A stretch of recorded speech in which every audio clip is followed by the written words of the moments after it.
আসসালামু আলাইকুম রহমতুল্লাহ। বাংলাদেশ এবং বাংলাদেশের বাইরে সারা বিশ্বে যে প্রান্ত থেকে আমাদেরকে দেখছেন, শুনছেন, আমাদের সাথে অংশ নিয়েছেন এবং পরে যোগ দিবেন, সবাইকে জানাচ্ছি আন্তরিক শুভেচ্ছা। আশা করছি আপনারা সবাই সুস্থ আছেন, ভালো আছেন।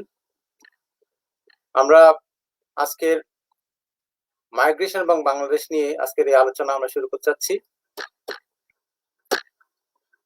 দর্শক, আপনারা অবশ্যই জানেন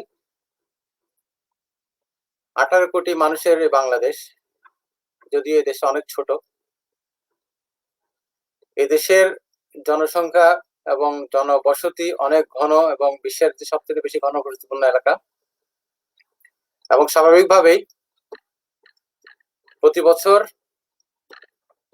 প্রচুর পরিমাণে দেশের মানুষ বিদেশে পাড়ি জমায় জীবিকার সন্ধানে, জীবনের উন্নয়নে, কিংবা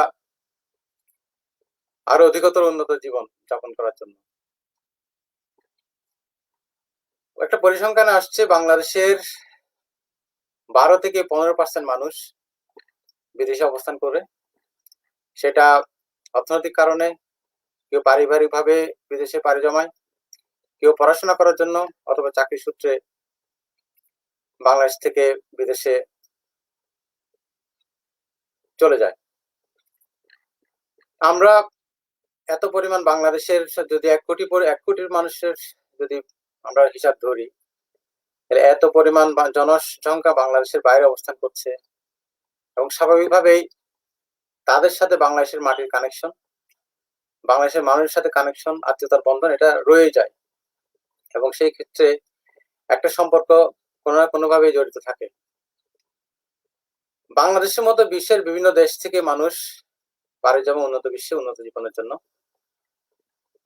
এবং এক্ষেত্রে উন্নত বিশ্বের চাহিদা এবং উন্নয়নশীল বিশ্বের জনশক্তি রপ্তানির যে ক্রাইটেরিয়া আছে, আমরা আজকে সেগুলো আলোচনা করব, এবং বাংলাদেশের জন্য কি সুবিধা আছে, বাংলাদেশের জন্য কি সুযোগ সুবিধা এবং কি সম্ভাবনা, এবং সাথে সাথে কি সমস্যা এবং অসুবিধাগুলো আছে, সেগুলো আমরা আজকে কথা বলার চেষ্টা করব। কথা না বলি, আমি আপনাদের সাথে আজকের প্রোগ্রামের আমাদের গেস্ট যারা আজকে উপস্থিত আছেন তাদেরকে পরিচয় করে দিচ্ছি। প্রথমে আমি স্বাগত জানাচ্ছি আজকের প্রোগ্রামে আমাদের বাংলাদেশ থেকে জয়েন করেছেন সুপ্রিম কোর্টের স্বনামধন্য আইনজীবী, বিশিষ্ট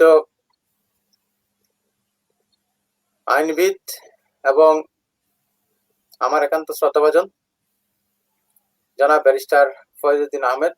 আমি ফয়েজ ভাইকে আজকের প্রোগ্রামে স্বাগত জানাচ্ছি। আসসালামু আলাইকুম। আসসালামু আলাইকুম। দর্শক, লন্ডন থেকে আমাদের সাথে যুক্ত হয়েছেন আরেকজন ব্যারিস্টার এবং ইমিগ্রেশন কনসালটেন্ট। আমি ওনাকে আমাদের জনাব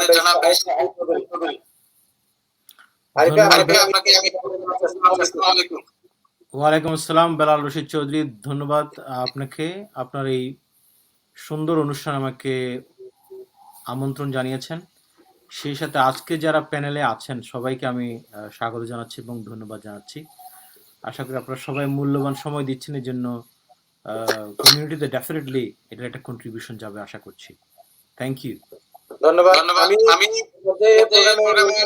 আমাদের লন্ডন থেকে মিয়া মোহাম্মদ এডুকেশন এবং তরুণ ভাই, আপনি কেমন শুনেন?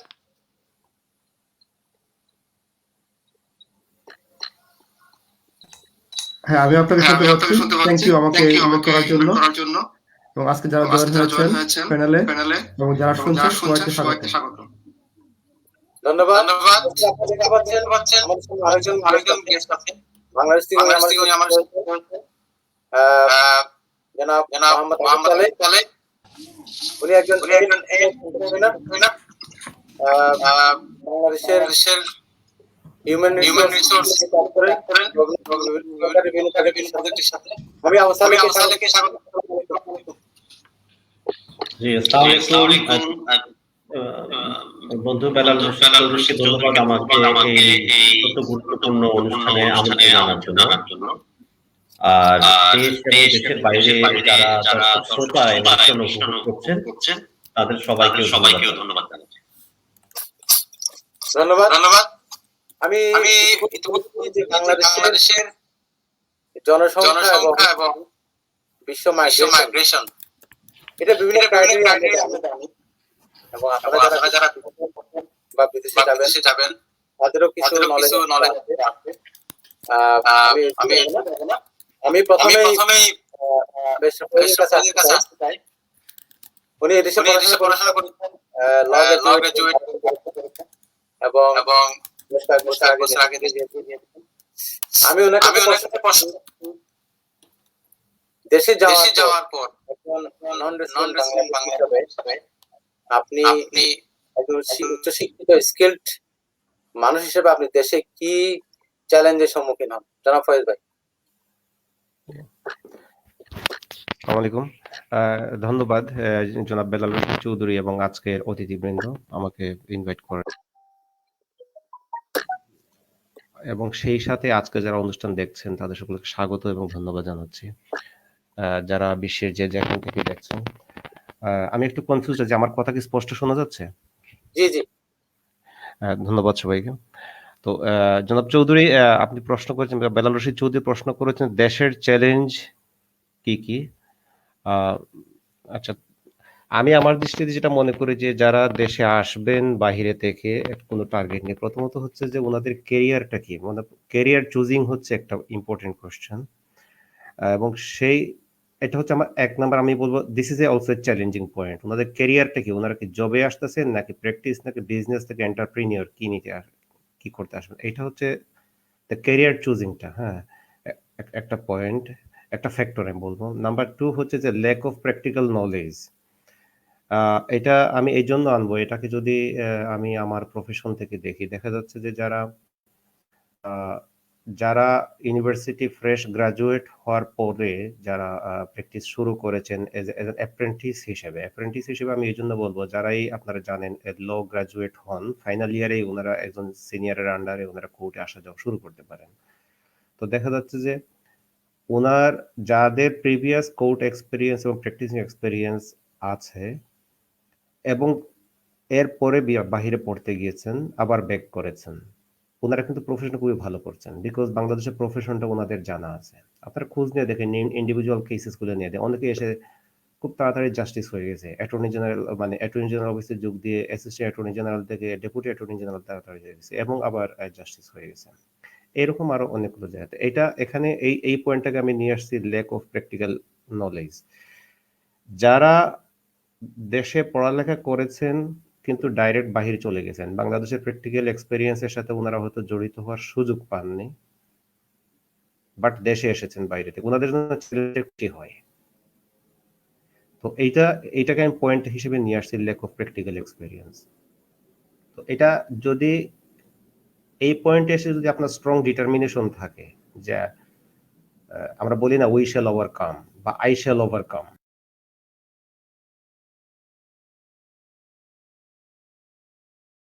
তাইলে সেটা সম্ভব। তারপর এখন কেউ যদি, এখানে একটা ব্যাপার আছে, আমি হয়তো অন্য পয়েন্টে গেলে আলোচনা করতাম, কেউ মনে করেন যে আমি এখন ইংল্যান্ড থেকে আসছি, এখন বাংলাদেশে এইটা কেন সেটা কেন, আমার কোর্ট কাছারি এরকম কেন, আইন অঙ্গনে এরকম কেন।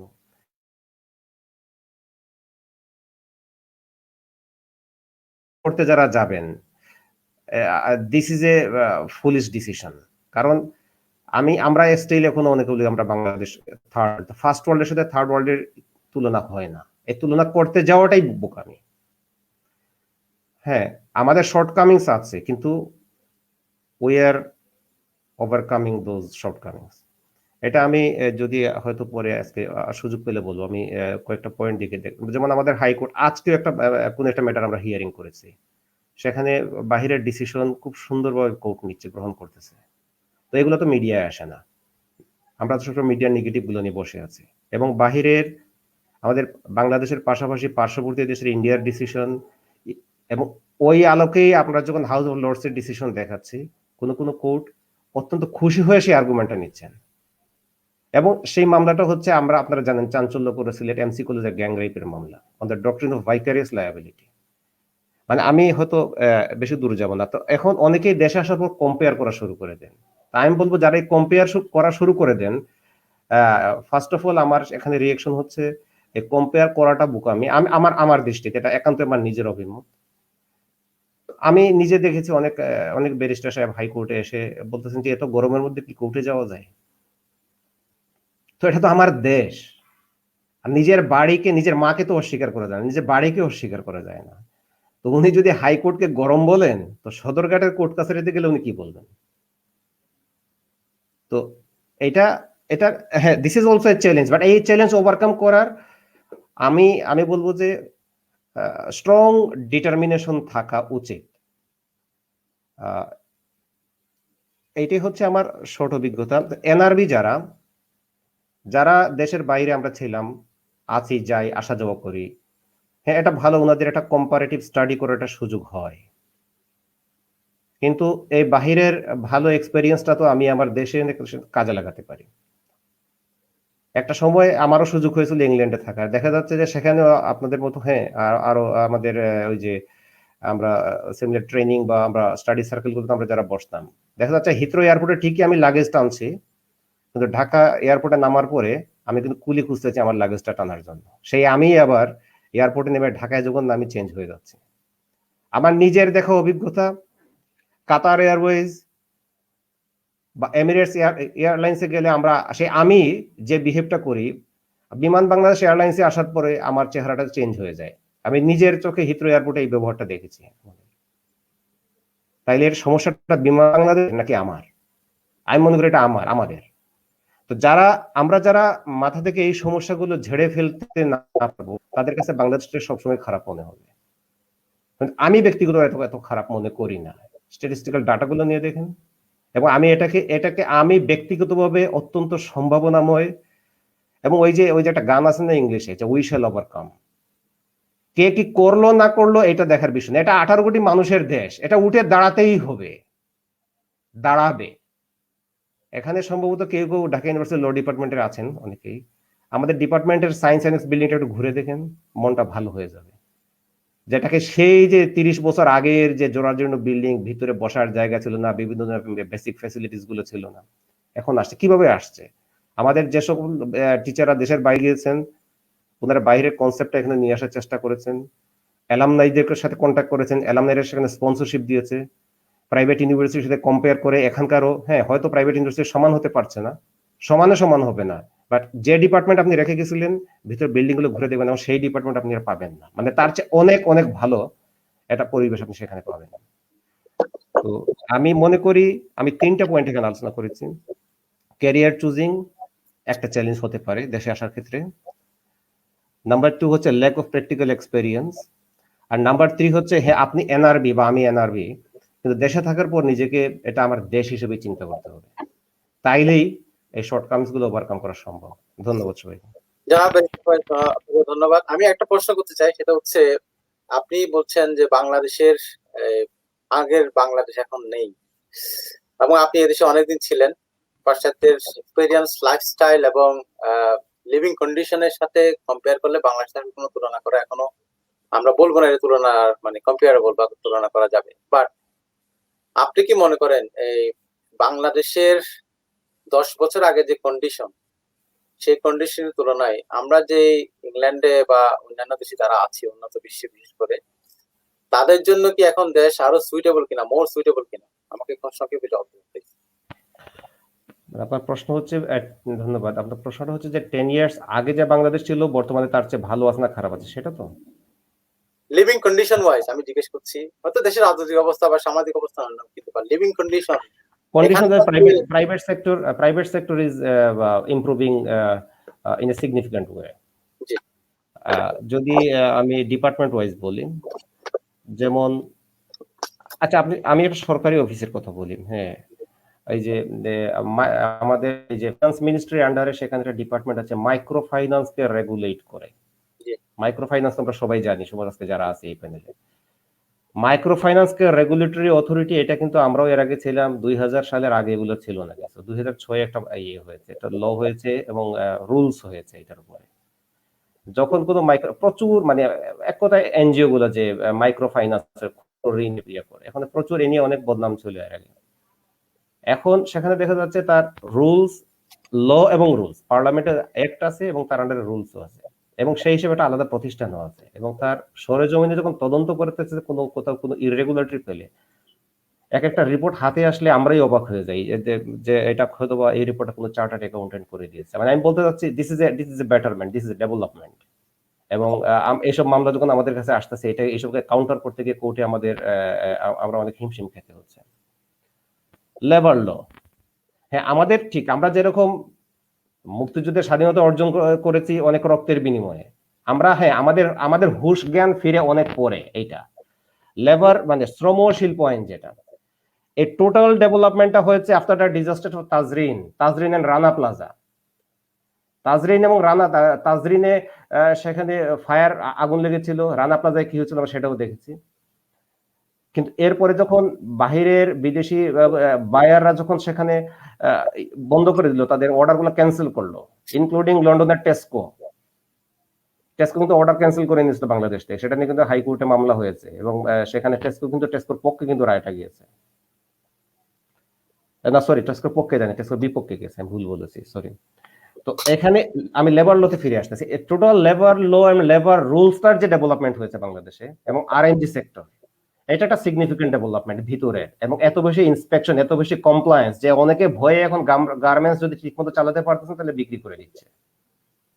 তো এইটাকে আমি আরেকটা ডেভেলপমেন্ট মনে করি। আপনি ব্যাংকিং সেক্টরে আসেন, হ্যাঁ ব্যাংকিং সেক্টরে অনেক কিছু হচ্ছে, মানি লন্ডারিং এর ব্যাপারটা আছে সেখানে। কিন্তু এটাও ঠিক, মানি লন্ডারিং কে মানে গার্ড দেওয়ার জন্য বাংলাদেশে কিন্তু আরেকটা প্রতিষ্ঠান করা হয়েছে under the supervision of Bangladesh bank, সেটা BFIU, Bangladesh financial intelligence agency. হ্যাঁ, BFIU, Bangladesh financial intelligence unit, সম্ভবত এজেন্সি না। এবং সেখানে বিদেশের রিকোয়ারমেন্ট হচ্ছে যে এটা টোটালি যাতে একটা ইন্ডিপেন্ডেন্ট বডি থাকে। তা সেই ইন্ডিপেন্ডেন্ট বডি এখন তো ম্যান পাওয়ার নাই, এবং সেজন্য প্রফেশনালের শর্টেজ আছে। এই যে বাহিরের সেখানে প্রফেশনাল, সেই মানের কোনো প্রফেশনালও নাই আমাদের দেশে।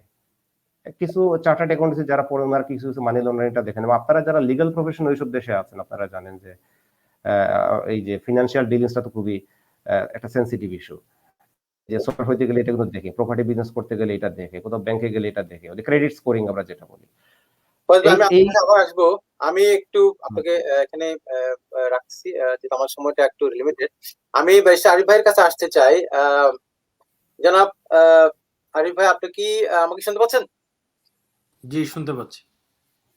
ওকে, আপনি প্রশ্ন হচ্ছে বাংলাদেশের বাহিরে মধ্যপ্রাচ্য, ইউকেতে, ইটালি, আমেরিকা,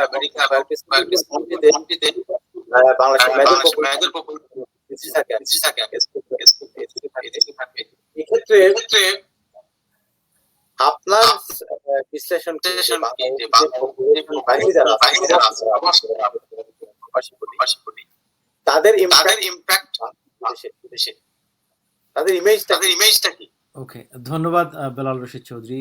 আমার মনে হয় ভেরি কন্টেম্পোরারি কোয়েশ্চেন, যে আমি এক্স্যাক্টলি রেশিওটা জানি না, বাট আপনার উপস্থাপনার প্রথমেই যতটুকু জেনেছি এটা হচ্ছে 15% অ্যাবভ আমাদের বাংলাদেশিরা হচ্ছে বাইরে বসবাস করছে। এখন আপনি অ্যাবভ 15%, ওকে, আমি এক্স্যাক্টলি রেশিওটা জানি না, বাট আছে মানে একটা বেশ ভালো সংখ্যক মানুষ আমরা আমাদের দেশের বাইরে গিয়ে বিভিন্ন পেশায় বিভিন্নভাবে, এটা হচ্ছে স্কিল নন স্কিল সবগুলো ক্যাটাগরিতে আমরা আছি। সবচেয়ে বড় যে জিনিসটা সেটা হচ্ছে যখন আমরা ইমিগ্রেন্ট হিসেবে কিংবা মাইগ্রেন্ট হিসেবে অন্য কোনো কান্ট্রিতে যাই, আমরা ওই কান্ট্রিতে ডাইভার্সিটিতে অনেক বেশি কন্ট্রিবিউট করি, প্লাস ওই দেশটার ইকোনমিতে অনেক বেশি কন্ট্রিবিউট করি। কিন্তু সেই সাথে আমরা যেটা সবচেয়ে বেশি কন্ট্রিবিউট করি অ্যাজ অ্যান এক্সপাট্রিয়েট হিসেবে, বাংলাদেশে আমরা প্রতি মাসে, যেহেতু আমাদের বাংলাদেশ হচ্ছে আমাদের রুট, আমরা হয়তো একা এসেছি, হয়তো একটা ভাই এসছে, কিন্তু majority of our family members are still remaining in Bangladesh, যার ফলে আমাদের সমস্ত ফোকাসটা থাকে কিন্তু বাংলাদেশ কেন্দ্রিক। আপনি খেয়াল করবেন, বিশেষ করে হয়তো আমি ইংল্যান্ডের কথা বলছি না, মিডল ইস্টার্ন যে কান্ট্রিগুলো আছে, সৌদি আরব, আবুধাবি, দুবাই, কুয়েত, এই মিডল ইস্টের যে কান্ট্রিগুলোতে আমাদের যে শ্রম বাজারটা আছে, দেখবেন তাদের ইনকামের 90% হয়তো, আমি হয়তো থাকা খাওয়াটা বাদ গেলে পুরো টাকাটাই কিন্তু তারা বাংলাদেশে রেমিট করে পাঠিয়ে দিচ্ছে। এটা মোরলেস হয়তো মিডল ইস্টার্ন কান্ট্রিতে অনেক বেশি হলেও ইভেন ওয়েস্টার্ন কান্ট্রিগুলোতেও যারা আছি, বিশেষ করে ইউরোপে যারা আছে, সবাই আমরা রেমিটেন্স পাঠাচ্ছি। এবং বাংলাদেশের ইকোনমি, ফয়েজ ভাইয়ের কথা থেকে একটু হয়তো আমি একটু কোট করতে চাই যে ফয়েজ ভাই অনেক বাংলাদেশ সম্পর্কে অনেক আশার বাণী দিয়েছেন এবং অনেক কিছু বিভিন্ন, বিশেষ করে ইনস্টিটিউশনাল যে ডেভেলপমেন্টগুলো হচ্ছে, এগুলো ডেফিনেটলি আমাদের জন্য অনেক বেশি আশার সঞ্চার করছে। কিন্তু বাংলাদেশের ইকোনমি দাঁড়িয়ে আছে আমি বলবো যে রেমিটেন্সের উপর, রেমিটেন্সের প্রবাহের উপর। হাজার হাজার কোটি টাকার রেমিটেন্স কিন্তু বাংলাদেশ রিসিভ করছে, বাংলাদেশের ইকোনমিতে যাচ্ছে। কিন্তু আপনি যদি রিসিপ্রোকালি আপনি দেখেন, যেই আমরা বলি যে রেমিটেন্স যোদ্ধা, যারা এই রেমিটেন্সগুলো পাঠাচ্ছে, তাদের ট্রিটমেন্টটা যখন আমরা বাংলাদেশে যাই, তাদের ট্রিটমেন্টটা কীরকম হয় আমরা বিভিন্ন পত্রপত্রিকাতে দেখি। এবং প্র্যাকটিক্যালি আমি হয়তো ওইভাবে ফিল না করলেও প্রচুর এরকম ঘটনা আছে যে নন রেসিডেন্স বাংলাদেশি যারা বাংলাদেশে যাচ্ছে, যেই সার্ভিসটা তারা এক্সপেক্ট করে বাংলাদেশের বিশেষ করে অথরিটেটিভ বডিগুলো থেকে, সেই ধরনের কোনো ধরনের সহযোগিতা কিংবা মানে সার্ভিসটা, আমি বলবো যে প্রপার সার্ভিসটা তারা কিন্তু পায় না, রিসিভ করে না। কয়েকদিন আগে দেখেছেন আপনি বাংলাদেশে বিশেষ করে কোভিড-19 কারণে যারা সৌদি আরব থেকে বাংলাদেশে গিয়ে আটকা পড়ে গিয়েছিল, সৌদি আরব হয়তো তাদেরকে একটা সুযোগ দিয়েছে যে ওকে এই টাইম ফ্রেমের ভিতরে যদি তোমরা আসতে পারো তাহলে আমরা তোমাদেরকে সুযোগ দিব। যে তাদের উপর নির্ভর করছে তাদের পুরো ফ্যামিলি। এই একজন মানুষের হয়তো ইনকামের উপর নির্ভর করছে একটা ফ্যামিলির হয়তো 5 জন 10 জন মানুষ। কিন্তু দেখা গেল তারা যে টিকিটটাকে চেঞ্জ করে আবার ওই টাইম ফ্রেমের ভিতরে সৌদি আরবে কিংবা মিডল ইস্টার্ন কান্ট্রিগুলোতে যাবে, বাংলাদেশ গভর্নমেন্টের পক্ষ থেকে সেই সুযোগটা তাদেরকে ওইভাবে দেওয়া হচ্ছে না। হ্যাঁ, হয়তো কেউ কেউ নিতে পারছে অনেক অনেক মানে কাঠখড় পুড়িয়ে। কিন্তু আমরা যারা বাইরে থাকি, যখন দেখি যে আমরা দেশের প্রতি যে মায়া এবং মমতা, যে উপলব্ধি নিয়ে আমরা কাজগুলো করি এবং আমাদের ফ্যামিলিকে সুন্দরভাবে মানে জীবনযাপন করার নিমিত্তে কিংবা তাদেরকে সুন্দর জীবন প্রবাহ তাদেরকে দেওয়ার জন্য যে কাজগুলো করি, তার এগেইনস্টে আমরা আমাদের ওখান থেকে কিন্তু সেই ট্রিটমেন্টটা পাই না। আমার মনে হয় আমি শুধু এতটুকুই বলতে চাই যে একটা দেশ যখন দেখছে যে তার ইকোনমির একটা বড় স্ট্রেংথ হচ্ছে এই রেমিটেন্স, তাহলে এই দেশটার একটা পলিসি থাকা উচিত। আমার মনে হয় না পলিসি নাই তা বলবো না, পলিসি ডেফিনেটলি আছে। এই পলিসির ইমপ্লিমেন্টেশনটা থাকা উচিত, তাদের প্রতি ট্রিটমেন্টের জন্য স্ট্যান্ডার্ড হয়, যেন ডাবল স্ট্যান্ডার্ড না। আমি কি এখানে একটু কন্ট্রিবিউট করব? আরিফ ভাই, আমি আমার কাছে আসার আগে আসতে চাই বিফোর স্টার্ট অ্যানাদার চ্যাপ্টার। ধরুন আপনি কি আমাদেরকে বলবেন যে বাংলাদেশ থেকে যারা পড়াশোনা করার জন্য কোয়েশ্চেন আপনার কাছে, যে ইউকে তে এবং অন্যান্য দেশে যারা পড়াশোনা করতে যায় তাদের জন্য আসলে যে সুবিধাগুলো এদেশে আছে এবং সেই তুলনায় কম্পেয়ার করলে তারা পড়াশোনা শেষ করে, আমি যেটা ফয়েজ ভাইয়ের কাছে জিজ্ঞেস করছিলাম ওনার এক্সপেরিয়েন্সটা, আপনি এই এক্সপেরিয়েন্সের এগেইনস্টে আপনি কি রকম মন্তব্য করতে চান যে পড়াশোনা তারা এখানে করে এবং যে এক্সপোজার তাদের জন্য আছে সেইটার এগেইনস্টে বাংলাদেশে তাদের জন্য কি এক্সপোজার আছে বলে আপনি মনে করেন?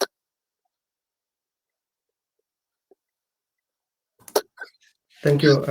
আপনি আসলে একটা মানে মাইন্ড বার্নিং একটা কোয়েশ্চেন আর কি, এটা সবারই যারা এখানে পড়তে আসে অথবা আসতে চায়, তারা এই কোয়েশ্চেনের উত্তরটা তারা খুঁজে পেতে চায় যে আসলে আমি যদি ইউকেতে যাই তাহলে আমার প্রসপেক্টটা কি, আমি ইউকেতে কি করতে পারবো, অথবা আমি যদি বাংলাদেশে ব্যাক করি তাহলে আমার কি হবে। এইসব বিষয় তো হিসাব মেলানোর পরেই তো একজন লোক একটা সিদ্ধান্ত নেয়। তবে আমি যদি একটু পিছনে যাই, যেখানে ব্যারিস্টার ফয়েজ আহমেদ ভাই বলেছেন যে অনেকে অনেকটা হিসাব নিকাশ না করেই আমরা পাড়ি জমাই বিদেশে। সো আমি যদি ধরেন লেবার মার্কেটকে বাদ দিয়ে যদি চিন্তা করি যে যারা শিক্ষার উদ্দেশ্যে বাইরে আসেন অথবা প্রফেশনাল রিজনে বাইরে আসেন বাংলাদেশ থেকে, তারা অনেকটাই যে হ্যাঁ বাইরে যাওয়ার একটা ইচ্ছা হয়েছে, অথবা কাইন্ড অফ একটা professional development R kind of economic migrant, দুইটার মাঝামাঝি কোনো একটা অবস্থায় একটা দেশে আগে যায়, তারপরে দেখা যায় কি করা যাবে। সো ফার্স্ট অফ অল আমাদের মাঝে মানে বাইরে আসার জন্য যে একটা প্ল্যানিং, ওইটা খুবই কম কাজ করে। সো এটা একটা বিগ প্রবলেম আমাদের বাংলাদেশীদের মধ্যে, যে আমরা ইউকেতে আসি অথবা অন্য কোনো দেশে যাই, পাশ্চাত্যে মানে যে দেশগুলো মোস্ট পপুলার কান্ট্রি, সেগুলোতে আমরা যাই। যাওয়ার পরে আমরা ওই সময় রেডিলি অ্যাভেলেবল অথবা ইজিলি অ্যাভেলেবল যে অপশনগুলো আছে সেগুলোকে আমরা চুজ করি। কিন্তু এখানে আমি বলবো যে আসলে ওটা হওয়ার কথা ছিল যে আমার একটা প্ল্যান থাকবে, আমি সেই প্ল্যানের ভিত্তিতে বাইরে যাব, সেই প্ল্যানটাকে আমি অ্যাচিভ করব। অথবা লেটস সে ফর এক্সাম্পল আমি বাইরে যাব, আমি একটা কোয়ালিফিকেশন অথবা আমি একটা স্কিল আমি অ্যাচিভ করব, অ্যাচিভ করে আমি বাংলাদেশে ব্যাক করে আমি ঠিক এই জায়গায় কন্ট্রিবিউট করব। নাও কোয়েশ্চেন হলো, আসলে এই ধরনের প্ল্যান কি আদৌ করা সম্ভব বাংলাদেশিদের জন্য? এই কোয়েশ্চনটা কিন্তু এখনো কিন্তু আনরিজলভ। কেন? ফয়েজ ভাই যেটা বলেছেন অথবা ব্যারিস্টার আরিফ ভাই বলেছেন, কিছুটা টাচ করেছেন, যে ফয়েজ ভাই বলেছেন যে মেন্টালি আমরা অনেকটা এখনো দাসের মতো রয়ে গেছি আরকি। অর্থাৎ আমরা যখন বাংলাদেশে আসি তখন আমরা এক ধরনের মেন্টালি ব্যবহার করি, বাইরে থাকলে আরেক রকম। সো আমরা যখন চিন্তা করি যে না বাংলাদেশে আমি আর যাবো না, এই কারণে যে বাংলাদেশে গেলে কি হবে? আমার তো কোনো নিশ্চয়তা নাই। নাম্বার 1। নাম্বার 2 হলো গিয়ে বাহিরে গেলে আমার একটা না একটা কিছু করে খেতে পারবো আমি। সো এরকম একটা চিন্তা ভাবনা। সো যদি ব্যাক টু এগেইন যে এখানে আসলে কি সুবিধা? এই কোয়েশ্চেনটার উত্তর খুঁজতে হলে ধরেন অনেক সুবিধা এখানে আছে। কিন্তু বাংলাদেশে গেলেও তো সুবিধা আছে। কিন্তু সেই সুবিধাগুলো ডিফাইন না। যার ফলে হয় কি, প্রত্যেকে যারা নাকি ধরেন এখানে একটা ক্যারিয়ার অর্জন করার পরে বাংলাদেশে যেতে চায়, তারা যাওয়ার কোনো সুযোগ নাই। কেননা তারা মনে করে কি, then looks like I am back to square one.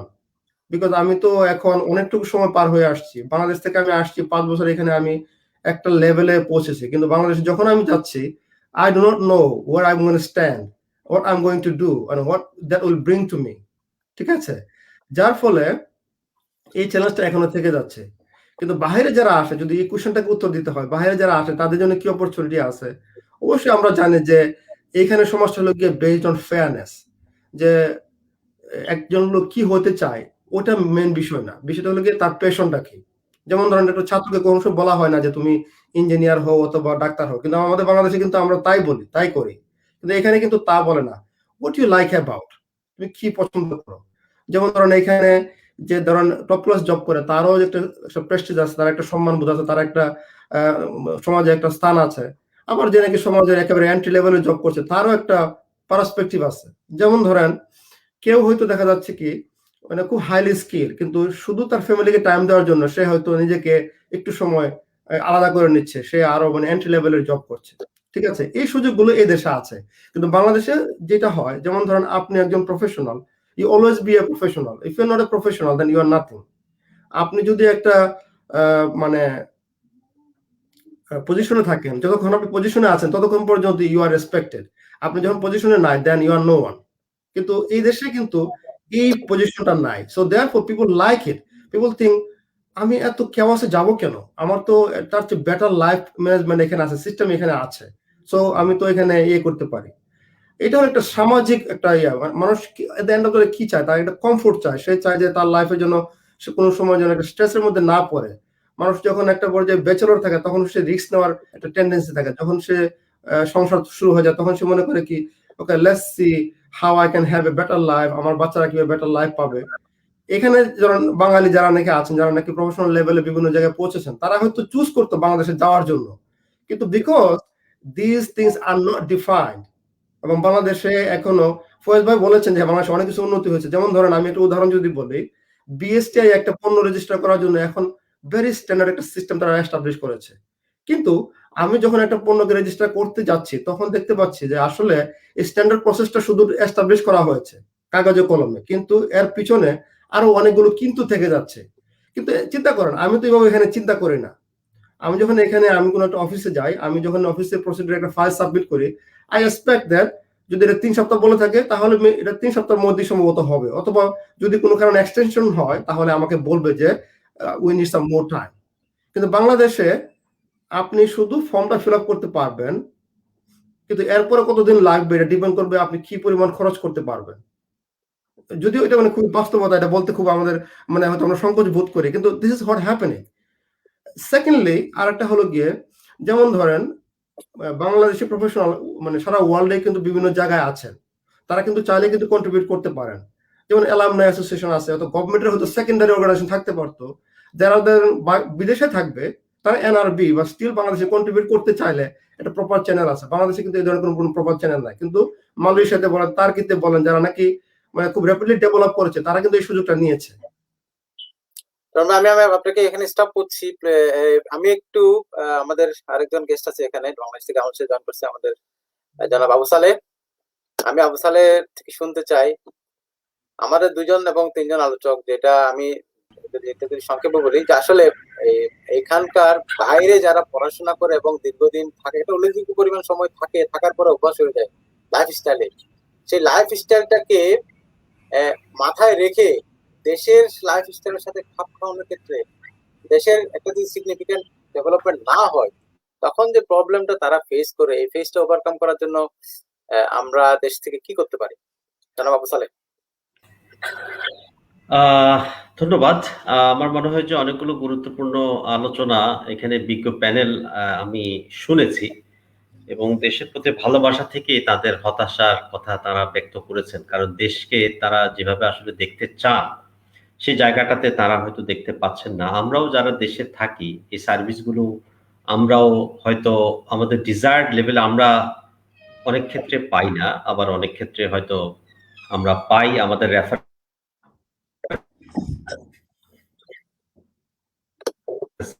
কারণে। আজকে আমরা ঢাকা বিশ্ববিদ্যালয় থেকে পাই, দেশের বাইরে যে জায়গাতে আমরা আছি প্রত্যেকেরই কোনো না কোনো পরিচিত জন আছে, যার জন্য আমাদের অনেক সার্ভিস পেতে আমাদের খুব সহজ হয়। যেমন আমি যেই অর্গানাইজেশন নেতৃত্ব দিচ্ছি বেলালো, সেই অর্গানাইজেশনে ঢাকা ইউনিভার্সিটি ফ্রেন্ডস অ্যালায়েন্সের, তো সেখানে আমাদের বন্ধু বান্ধবদের মধ্যে এখন প্রায় 31টা জেলায় তারা ডিসি এবং এসপি হিসাবে নেতৃত্ব দিচ্ছে, বা আমাদের বন্ধু বান্ধবের মধ্যে প্রায় 300 জন ডেপুটি সেক্রেটারি হিসাবে আছে। আমি এই জিনিসটা চিন্তা করি, আমি অনেক সময় বলি যে বাংলাদেশের রেফারেন্স ছাড়া কোনো কাজ খুব সহজে হয় না।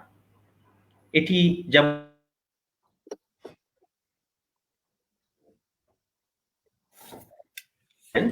আমাদের এটাও খেয়াল রাখতে হবে যে আমরা প্রত্যেকের জায়গা থেকে যদি আমরা সমানভাবে কন্ট্রিবিউট করি।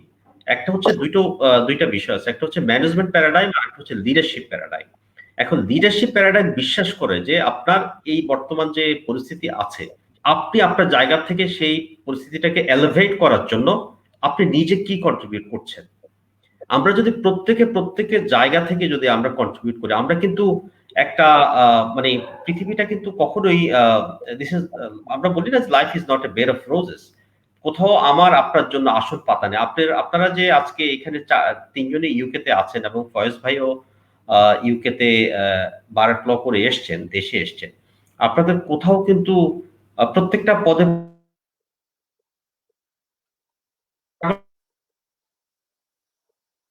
আপনারা এসছেন, কিন্তু আমি বলবো যে আমাদের দেশ বিনির্মাণে আমরা কি সেই অনুযায়ী আমরা কি কন্ট্রিবিউট করছি, আমরা কি সেই অনুযায়ী পরিশ্রম করছি? প্রত্যেকে যার জায়গা থেকে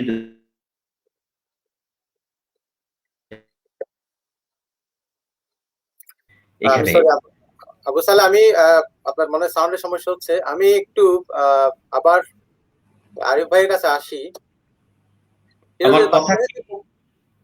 আমি আসবো আবু সালে, তোমার কাছে আবার আসবো। আরিফ ভাইয়ের কাছে প্রশ্ন করতে চাই, বাংলাদেশে যে মানুষের যে সংখ্যা 18 কোটি মানুষের উপরে, এটা তো অফিসিয়াল, আর আনঅফিসিয়াল হয়তো 20 কোটির উপরে হবে। এই পরিমাণ মানুষ ধারণ করা আসলে সম্ভব?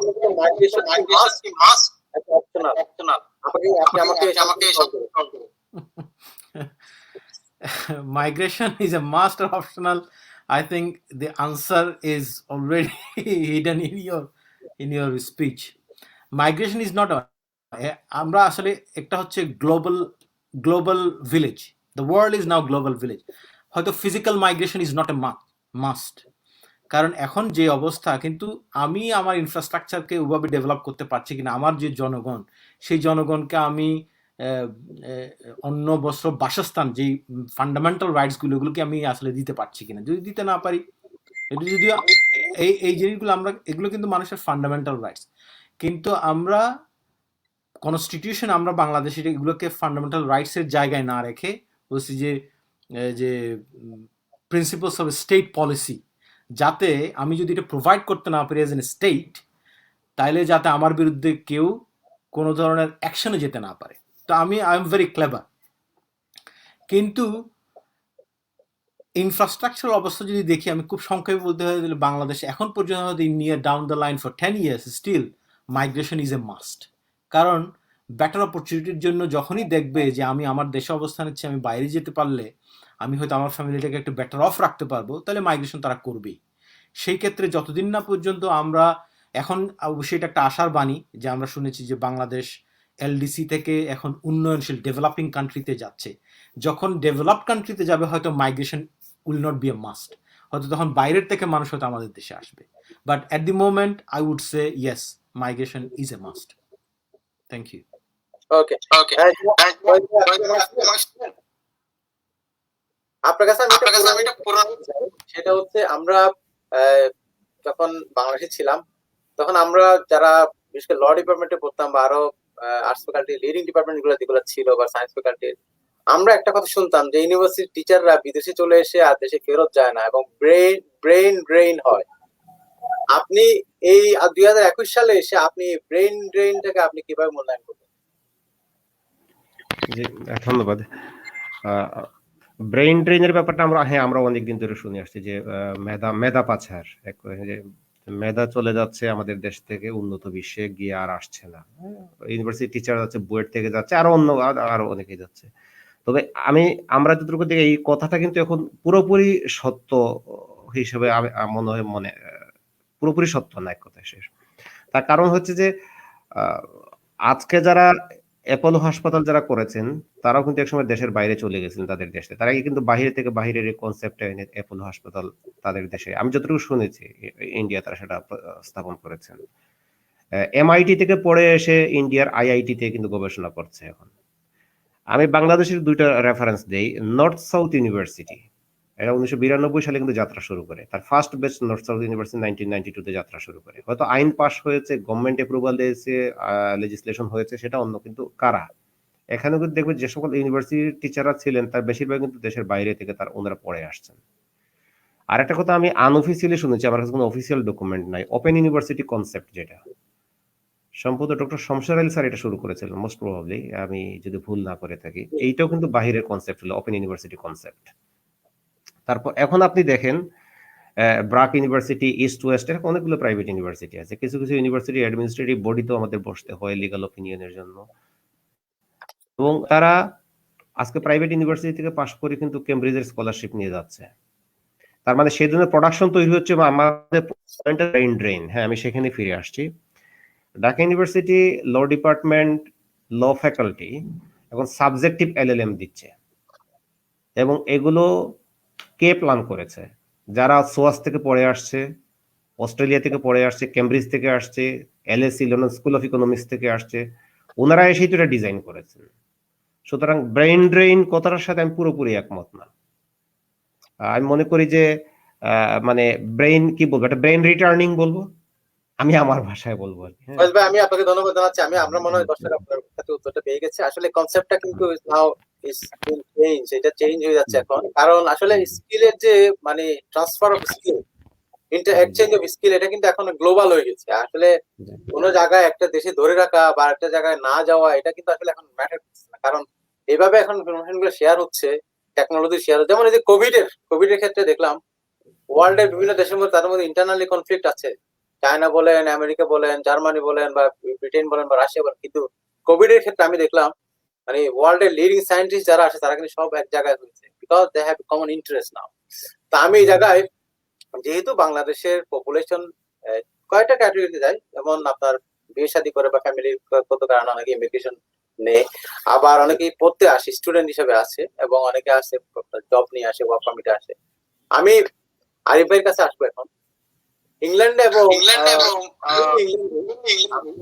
এখন যে রিসেন্ট যে ডেভেলপমেন্ট ইমিগ্রেশনে আপনি সংক্ষেপে আমাদেরকে বলুন ক্রাইটেরিয়াতে বাংলাদেশিরা ইমিগ্রেশন নিতে পারে। দর্শক, এর আগে আমি আমাদের প্রোগ্রামটি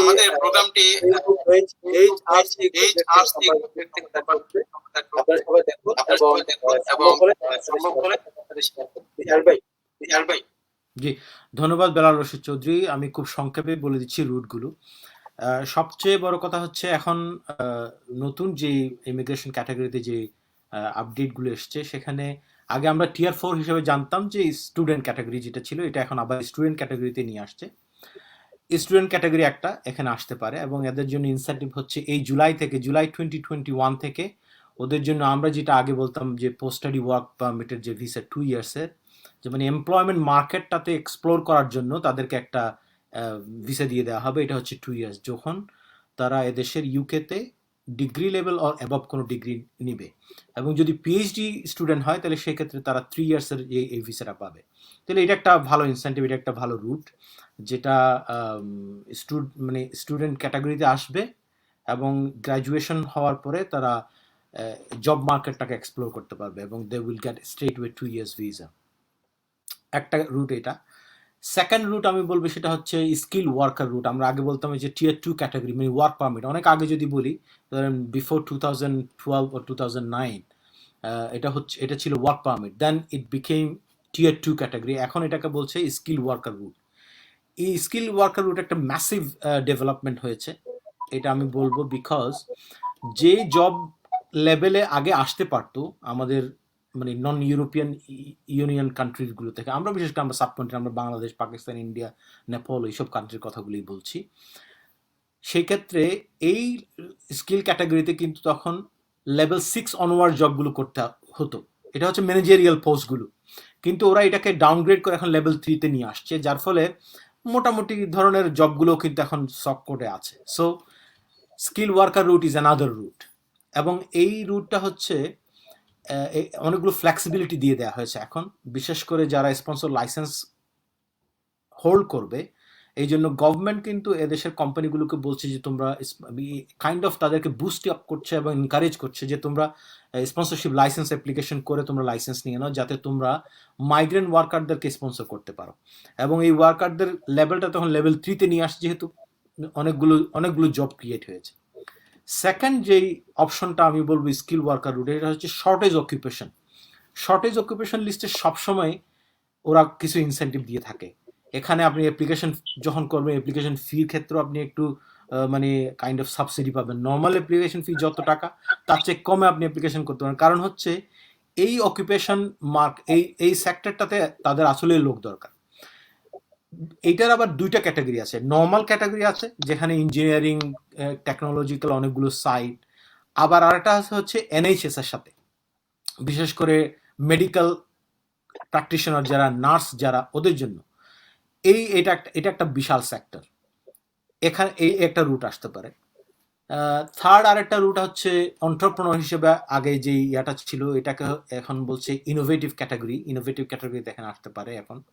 মানে if you have a very innovative idea and thoughts, you have a business plan, যেটার অবশ্য প্রায়র অ্যাপ্রুভাল লাগে। এদেশে কিছু লিস্টেড বডি আছে, you make your application to them এবং submit your plan to them. If they approve, yes তোমার আইডিয়াটা হচ্ছে ভায়াবল অ্যান্ড ভেরি ইউনিক, তাহলে সেই ক্ষেত্রে কিছু ইনভেস্টমেন্টের মাধ্যমে ইনোভেটিভ ক্যাটাগরিতে কিন্তু এদেশের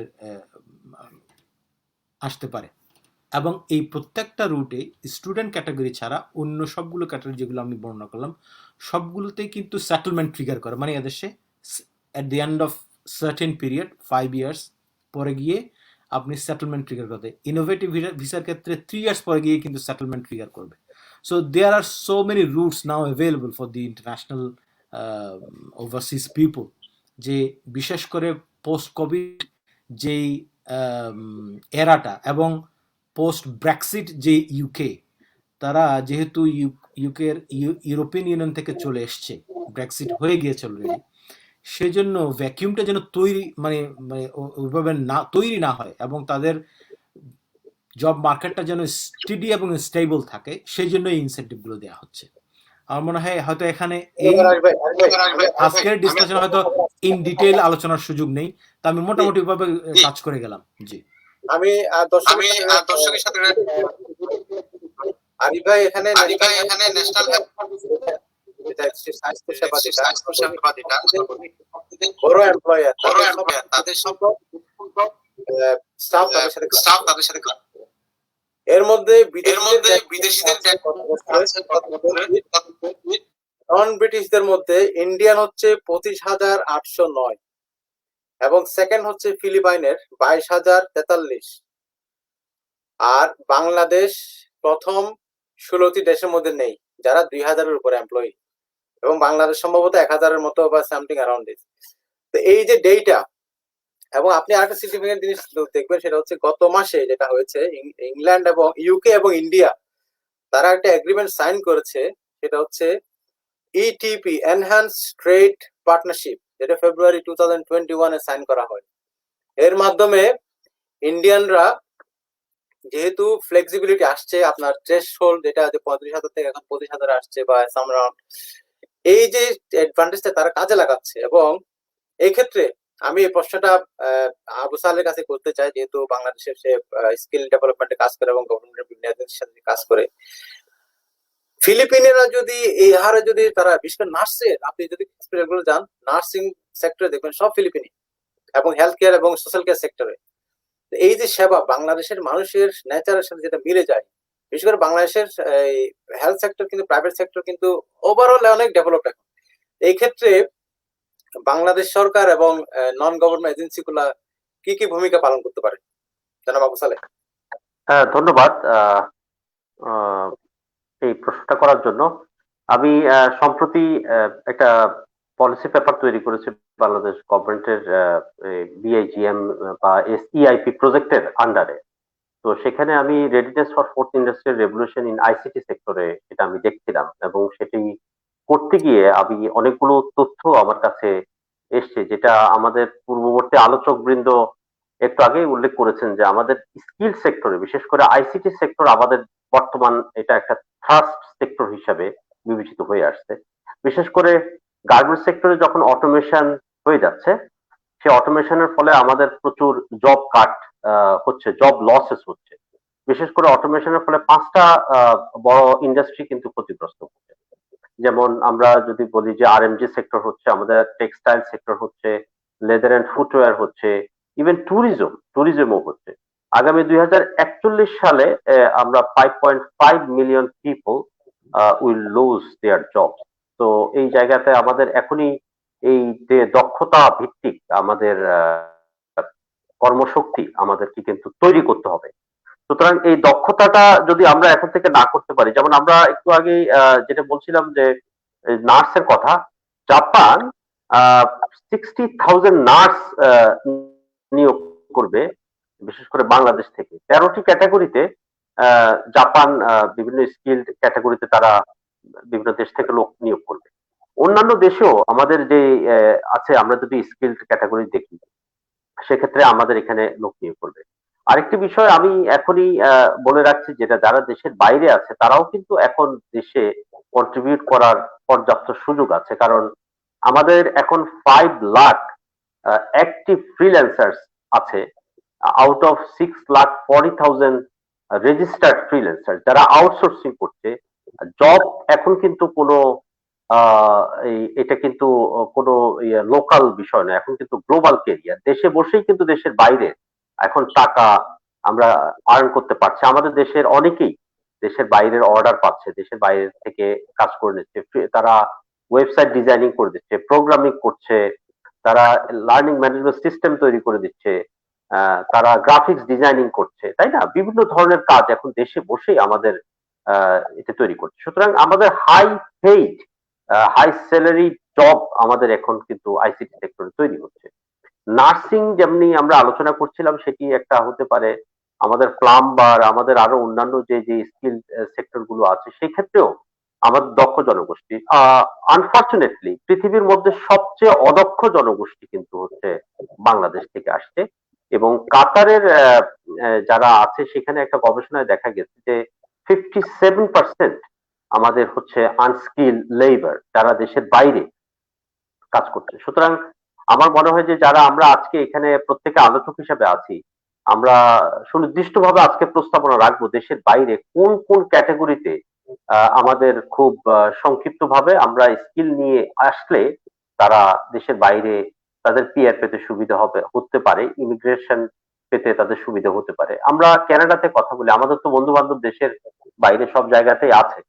কানাডাতে কিন্তু এই যে এরকম এমবিএ বা মাস্টার্স করার জন্য ইন্ডিয়ানরা এসে তারা ইয়ে করে না, পিএইচডি করার জন্য এসে তারা খুব একটা বেশি ভিড় জমান না। তারা কিন্তু ওই যে পোস্ট গ্রাজুয়েট ডিপ্লোমা 1 বছর 1.5 বছরের কোর্স নিয়ে যেটুকু তার ইমিগ্রেশন ক্রাইটেরিয়া ফুলফিল করে সেটুকু করেই তারা দ্রুত পিআর পেয়ে যাচ্ছে, তাই না? কিন্তু আমরা এবং আমরা মিডল ইস্টে যদি দেখি বা অন্যান্য জায়গাতে দেখি, ইন্ডিয়ানরা কিন্তু প্রত্যেকটি জায়গাতে তারা খুব গুরুত্বপূর্ণ ভূমিকা রাখছে এবং স্কিল লেবারের জায়গাটা ইন্ডিয়া যতটা ইয়ে করছে। ভেরি ফর্চুনেটলি আমরা কিন্তু ওয়ার্ল্ডের অনলাইন যে লেবার যে সোর্সটা, এখানে আমরা পৃথিবীর মধ্যে second largest, followed by India.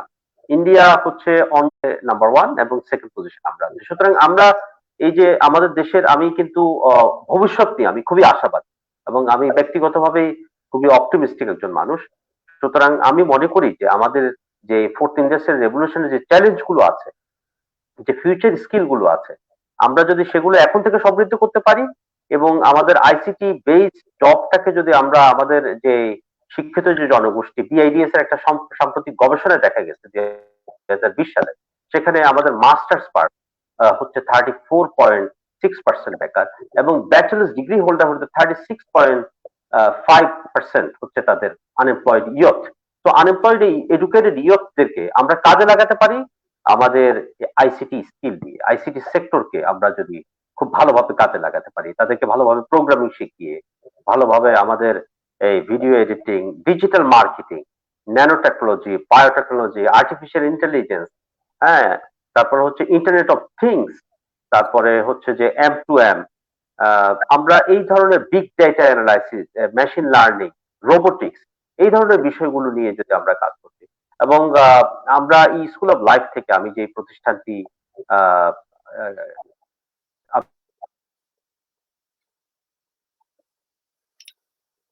Sorry দর্শক, আমরা মনে হয় আবু সালেহকে হারিয়ে ফেলেছি। আমি সেখান থেকে কিন্তু ফয়েজ ভাইয়ের কাছে আসতে চাই, বেশি ফয়েজের কাছে। রিসেন্টলি আমি একটা আলজেরিয়ার ডকুমেন্ট দেখার সুযোগ হয়েছে। বাংলাদেশের একটা 25 থেকে 30-এর মধ্যে হবে, প্রায় 10-12 জন একটা গ্রুপ। তারা সাউথ আমেরিকার অ্যামাজন পার হয়ে মেক্সিকো হয়ে আপনার 3 মাস তারা একসাথে ভূমিকা রাখছে। তাহলে আমি আসছি তোমার কাছে আবার। ফয়েজ ভাইয়ের কাছে।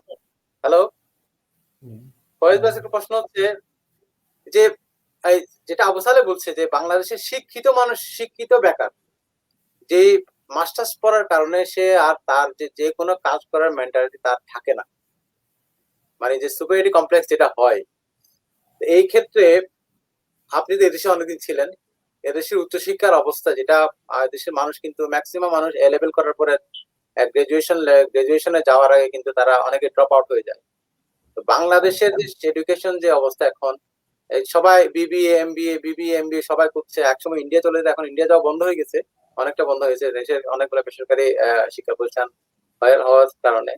কিন্তু এই যে যেটা ডেটা আসছে 33% যে হাইলি স্কিলড, মানে ইন টার্মস অফ এডুকেশন, যে মানুষ জনশক্তি, এই জনশক্তির জন্য আমরা কি আজকে প্রোগ্রাম থেকে কোনো আইডিয়া দিতে পারি যে টেকনিক্যাল এডুকেশনটাকে আমরা যদি, এই যে ফোর্থ রেভলিউশনের কথা বলা হচ্ছে এখন, এবং রিকোয়ারমেন্ট ওয়ার্ল্ড ওয়াইড যে রিকোয়ারমেন্ট, স্কিলড ম্যান পাওয়ার যে রিকোয়ারমেন্ট, এই রিকোয়ারমেন্টটা ফুলফিল করার জন্য আসলে আপনি কি, আপনি এডুকেশনে এক সময় কাজ করেছেন, আমরা দেখেছি বিশ্ববিদ্যালয়ে থাকতে, তো এই স্কিল ডেভেলপমেন্টে বাংলাদেশের এডুকেশন সিস্টেমটা এখন কি চেঞ্জ গুলো করতে পারবে মনে করেন? ধন্যবাদ বেলাল রশিদ চৌধুরী। এখানে হচ্ছে যে আমাদের তার আগে স্কিলড ম্যান পাওয়ারের আগে আমি কথা বলবো যে এইচআর, এখানে এইচআর মানে হিউম্যান রিসোর্স নিয়ে আমরা যেটা কথা বলি, বাংলাদেশে কিন্তু এইচআর বলতে মানে হিউম্যান রিসোর্সটাকে বেশি এইচআর ডিপার্টমেন্ট হিসেবে চিহ্নিত করা হয়। মালয়েশিয়া বা যতটুকু আমি জানি শ্রীলঙ্কায় সম্ভবত HR মিনিস্ট্রি বলে একটা ডিপার্টমেন্ট আছে, একটা মিনিস্ট্রি আছে তাদের কমপ্লিটলি। বাংলাদেশে এখন সেরকম তো ডেভেলপমেন্ট নাই, মানে যারা এই স্কিল নিয়ে গবেষণা করবে। তো স্কিল বেসড এডুকেশন আমাদের দরকার। আমাদের প্রাইভেট ইউনিভার্সিটি গুলো আপনি যেটা বললেন BBA MBA ট্রেডিশনাল কোর্সগুলো করতেছে এবং তারা সেখানে প্রচুর শিক্ষিত বেকার তৈরি করছে। তো এখানে একটা পলিসিগত আমাদের যারা পলিসি মেকার আছেন ওনারা যদি একটু মানে একটা স্ট্যাটিস্টিক্যাল ডাটা নিয়ে এই রিসার্চটা ইমপ্লিমেন্ট করতে পারেন। হ্যাঁ, প্রচুর পরিমাণে এখন প্রাইভেট ট্রেনিং এই যে IT রিলেটেড বা বিভিন্ন ধরনের টেকনোলজি প্রাইভেট প্রতিষ্ঠান তৈরি হচ্ছে, কিন্তু যদি এটা পলিসি মেকাররা যদি করতে পারেন যে প্রাইভেট ইউনিভার্সিটির কোর্সগুলোকে ডাইভার্ট করে বা আর বেশি আসন বৃদ্ধি না করে through the UGC university grant কমিশনের সেখানে অনুমতি লাগে, ইউনিভার্সিটি গ্রান্ট কমিশন যে স্ট্রিক্ট হয়ে যায় এবং সেখানে যে টেকনিক্যাল এডুকেশনের উপর একটু ইয়েটা দেওয়া যায়, বেশি এমফাসাইজ করা যায়। আমি একটা স্ট্যাটিস্টিক্স দেব আপনাদের, অনেকেই হয়তো দেখেছেন, একটা অ্যাক্সিডেন্টের খবর আপনারা দেখেছেন, কক্সবাজারের একজন আইনজীবী উনি সড়ক দুর্ঘটনায় ইন্তেকাল করেছেন। তো সেখানে কি হলো যে উনি ওই ফুটপাতের উপর দিয়ে ট্রাক উঠিয়ে দিয়েছে। তো এরকম ঘটনা প্রায় বাংলাদেশে ঘটছে, আমরা খুবই ইনসিকিউর ফিল করি এই জাতীয় ঘটনায়। তারপরে একটা ডাটা আসছে, একজন রিটায়ার্ড আমলা উনি ইয়েতে লিখেছেন যে বাংলাদেশে স্কিল্ড ওই যে ভারী যানবাহন যেটা 5 টন 7 টনি ট্রাক বা এই লেভেলের বড় বড় মানে দূরপাল্লার বাস এরকম প্রায় 4 কি 5 লক্ষ ভারী যানবাহন রাস্তায় চলাফেরা করে। সম্ভবত 4 লক্ষ কি 5 লক্ষ, আমি একটু কনফিউশনে পড়ে গেছি। কিন্তু ড্রাইভার আছে 2,80,000। তাহলে বাকি যদি আমি 4 লক্ষ ধরিতে 2,80,000, 1,20,000 গাড়ি চলছে, কে চালাচ্ছে তাইলে? হেল্পার।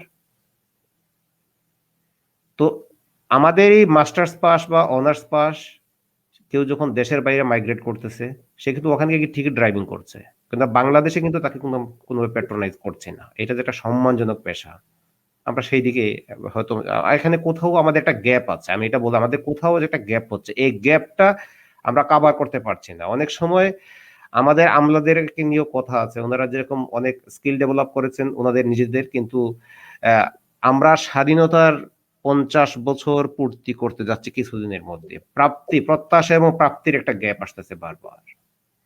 তো সেজন্য এই টেকনিক্যাল এডুকেশন, আপনি আরেকটা কথা বললেন সাউথ আমেরিকাতে ওখানে সম্ভবত 25 থেকে 30 জনের একটা টিম হয়তো আটকে গেছে, এরকম তো সম্ভবত নাকি? জি।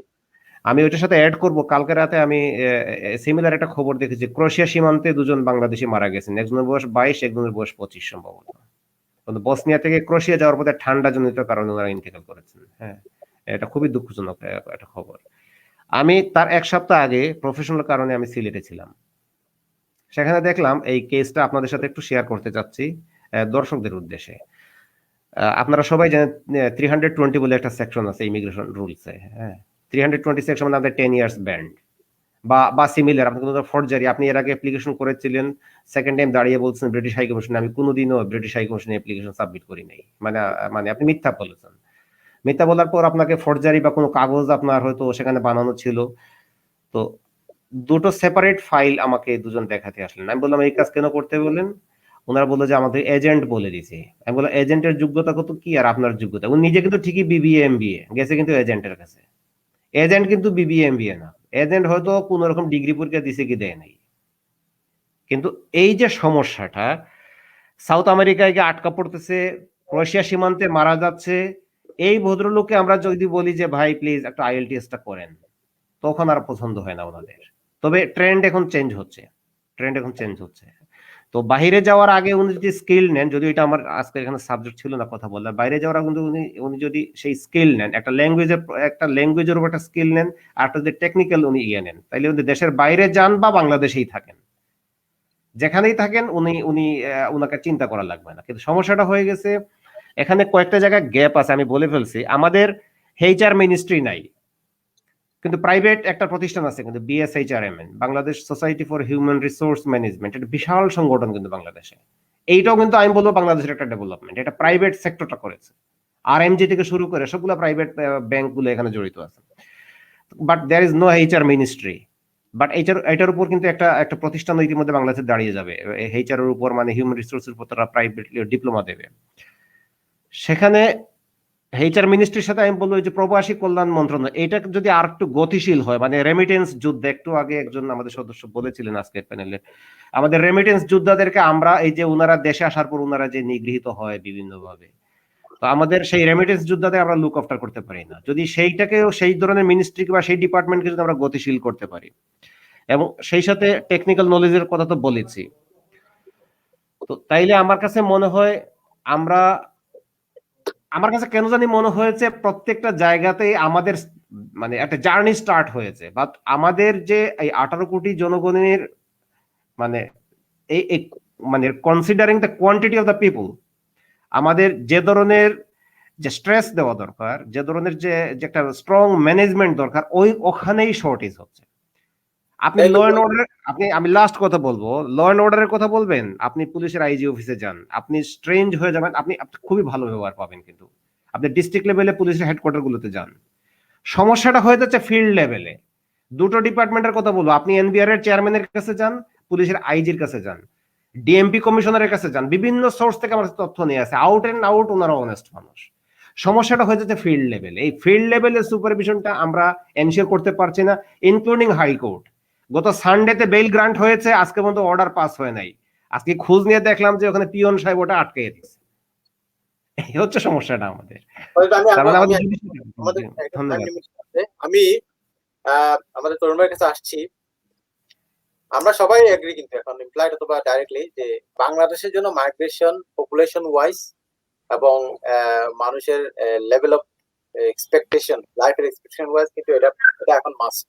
এত বেশি মানুষ দেশে থাকার জায়গা নাই, এটা বাস্তবতা, স্বীকার করি আর না করি। এই ক্ষেত্রে যেটা সবচেয়ে বেশি ট্রেন্ড বাংলাদেশের জন্য, যে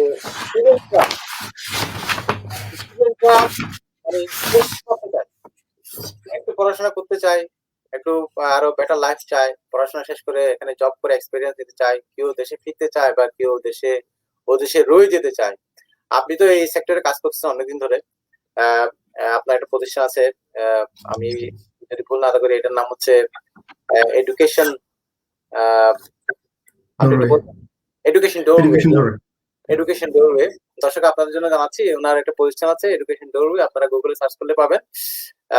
আমি ওনার থেকে জানতে চাইবো যে যারা বিদেশে পড়াশোনা করতে আসে, ইউকে এবং ইউকের বাইরে ইউরোপিয়ান কান্ট্রিজ, আমেরিকা বা কানাডা বা আদার যেগুলো এশিয়ান কান্ট্রিজ, ডেভেলপিং কান্ট্রিজ, তাদের জন্য সুবিধা এবং অসুবিধা আপনি একটু সংক্ষেপে বলবেন স্টুডেন্টের জন্য।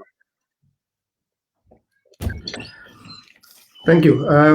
ছাত্রদের বিষয়টা তো আসলেই মানে খুবই ইন্টারেস্টিং। সেটা হলো গিয়ে যে আমি শিখছি, আমার ভবিষ্যতে আমি কাজে লাগাবো এবং আমি কন্ট্রিবিউট করবো। So this is an exciting time specially. তো ওইখানে অনেক সময় ভুলটা হয়ে যায় আর কি, যার ফলে ধরেন যেটা ওই একটু আগে একজন মেনশন করেছেন যে একজন এজেন্টের কাছে যাচ্ছে, এজেন্ট তাকে যা বলতেছে সে তাতেই সে শুনতেছে। সো ফার্স্ট আমার এটা হলো, যারা নাকি বাইরে পড়ালেখা করতে আসবেন, whatever country, whatever destination মানে চুজ করবেন, এটা নিয়ে একটু এনাফ স্টাডি করা দরকার, নিজেকে একটু সময় দেওয়া দরকার।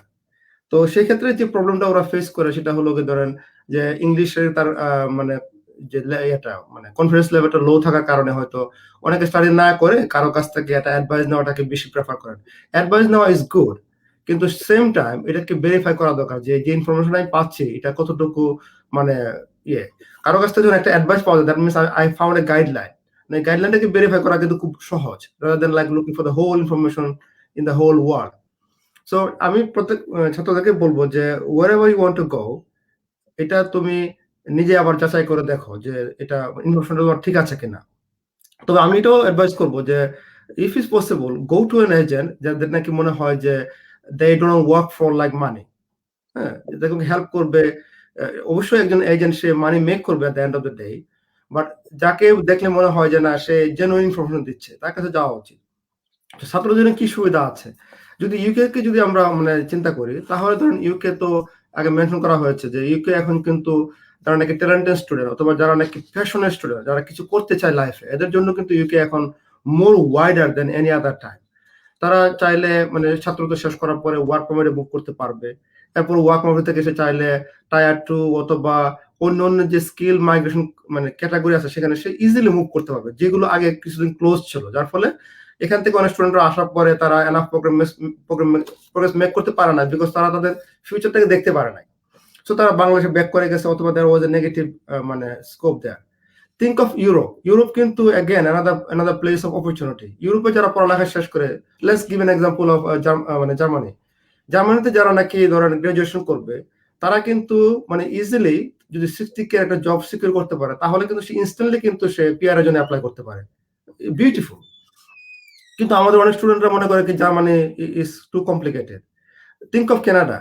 তো অনেকে হয়তো চুজ করবে যে না, আমি একটু মানে যে কান্ট্রি হাইলি রিপোর্টেড, আবার লিভিং এর জন্য ভালো, সেই জন্য ইউকে কে অনেকে হয়তো চুজ করবে। আমি ওদেরকে শুধু এটা বলতে চাই যে ইউকে কে যদি কেউ চুজ করে, তারা জন্য এটা চুজ না করে ইউকে কে এই জন্য যে ইউকে এখন মোর ইজি ভিসা দিচ্ছে, এই কারণে ইউকে চুজ করে। ইউকে কে চুজ করতে হলে হি needs to find his own মানে রিজন যে আমি কেন ইউকে কে চুজ করছি। ইউকে অবভিয়াসলি সারা ওয়ার্ল্ডে এদের ডিগ্রিগুলো রিকগনাইজড।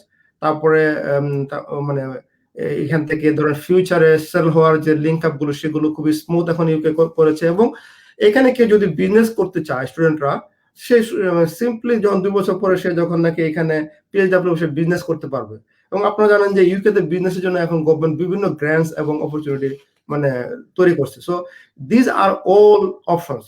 যদি go back to skill again, যে বাংলাদেশ থেকে শুধু স্টুডেন্ট নয়, যারা নাকি অন্য ক্যাটাগরিতে ইউকে তে আসতে চায় বা অন্য দেশে আসতে চায়, যেমন ধরেন নার্সের কথা আসছে, অথবা আইটি। ধরেন যে একটা লোক বাংলাদেশে, আমি বাংলাদেশে আইটি জব করি, মানে আমি বিভিন্ন জব বাংলাদেশ থেকে করিয়ে নিয়ে আসি আমার কোম্পানির জন্য। তো ওদের সাথে আমার কথা হয়, কেউ আছে এত হাইলি স্কিল, কিন্তু দে ডোন্ট নো দ্যাট তাদের জন্য ইউকেতে একটা স্কোপ আছে, ইউকেতে তাদের জন্য একটা অপরচুনিটি আছে। তারা দেখা যাচ্ছে কি over the period of time, long time, তারা ভেরি লো মানে বাজেটে, লো মানে স্যালারিতে বাংলাদেশে জব করছে। একটা সময় পরে তারা নিজেরাই তাদের প্রফেশনাল প্রতি তারা টায়ার্ড হয়ে পড়তেছে। আপনারা জানেন যে আইটি জবটা রিয়েলি হাইলি ইন্টেন্স জব, মানে কনস্ট্যান্টলি আপনাকে থিঙ্ক করতে হবে, ইনোভেটিভ হতে হবে, then you do something better. এই ক্যাপাসিটিটা মানুষ কিন্তু অনেকদিন থাকে না। সো একটা লোক আইটিতে জব করলো 10 বছর 15 বছর বাংলাদেশে করার পরে তাকে অন্য কিছু খুঁজতে হচ্ছে, বিকজ তার জন্য আর কোনো অপরচুনিটি সে খুঁজে পায় না, বা সে হয়তো এটাকে ডাইভার্সিফাই করতে পারে না। কিন্তু এই ইউকেতে একজন আইটি গ্রাজুয়েট বা আইটি জব যে নাকি স্কিল লেভেলে করতে পারে, তার জন্য হিউজ অপরচুনিটি। একটা সিম্পল একটা উদাহরণ দিই। আজকে আমাকে একজন লোক ফোন দিল, যে বললো যে তরুণ ভাই, আমি তো আইটিতে একটা এন্ট্রি লেভেল জব চাচ্ছি, আমাকে কি স্কিল আমাকে অর্জন করতে হবে? তো আমি তাকে বললাম যে শুধু যদি তুমি মানে এ প্লাস যে সার্টিফিকেশন আছে, কমপ্লিট এ প্লাস সার্টিফিকেশন আছে, এটা যদি তুমি কমপ্লিট করতে পারো, তাহলে you have some opportunities. So তাকে এটা বলা হলো। So go back to few months back, আরেকজন আমাকে ফোন করে আমার কাছে অ্যাডভাইস চাইলো, তাকে আমি এক্স্যাক্টলি সিমিলার পরামর্শ দিচ্ছি, এবং সে আমাকে আজকে ফোন করে বললো যে তরুণ ভাই, আমার 25K এর একটা জব হয়েছে। So within 6 months of hard work he got a job 25K. Imagine 6 বছর পরে সে কোথায় যাবে? 6 বছর পরে তার স্যালারিটা 100,000 এ পৌঁছবে, because now he secured a job. আমি শুধু এটাকে লিঙ্ক আপ করবো ব্যাক টু দা মানে কনভারসেশন আবু সালেহ সাহেব বলছিলেন যে বাংলাদেশে যে আইটি কেন্দ্রিক জব, আমরা এখন সেকেন্ড জাস্ট বিহাইন্ড ইন্ডিয়া। কিন্তু আমাদের এটাকে যদি ম্যাচিউর করতে হয়, আমরা ইন্ডিয়াকে অলরেডি সুপারসিড করতে পারতাম।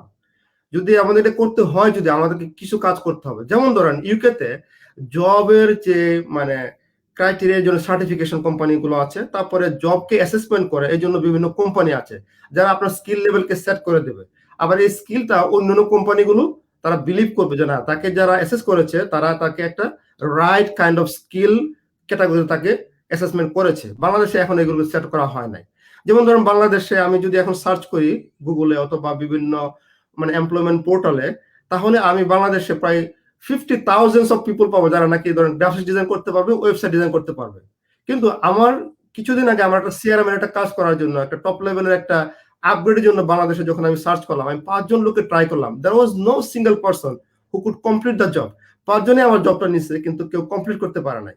আমার ফ্রাস্ট্রেশনটা ওই জায়গাতে যে বাংলাদেশ যখন নাকি কোনো একটা অপরচুনিটি দেখে, সবাই ওই জায়গাতে আসে, কিন্তু সেখান থেকে বিভিন্ন লেভেল অ্যাচিভমেন্ট যেটা আছে সেটাকে তারা নিয়ে যেতে পারে না, অথবা গভর্নমেন্টের সেখানে কুইক এখানে ইনিশিয়েটিভ থাকে না বলে এটাকে অ্যাচিভ করা যায় না।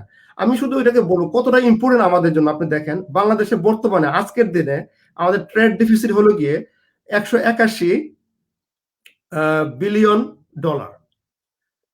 এবং শুধু যদি উদাহরণ দিই, আমাদের বর্তমানে রিমিটেন্স হলো গিয়ে 250 মানে মিলিয়ন US ডলার শুধু রিমিটেন্সে।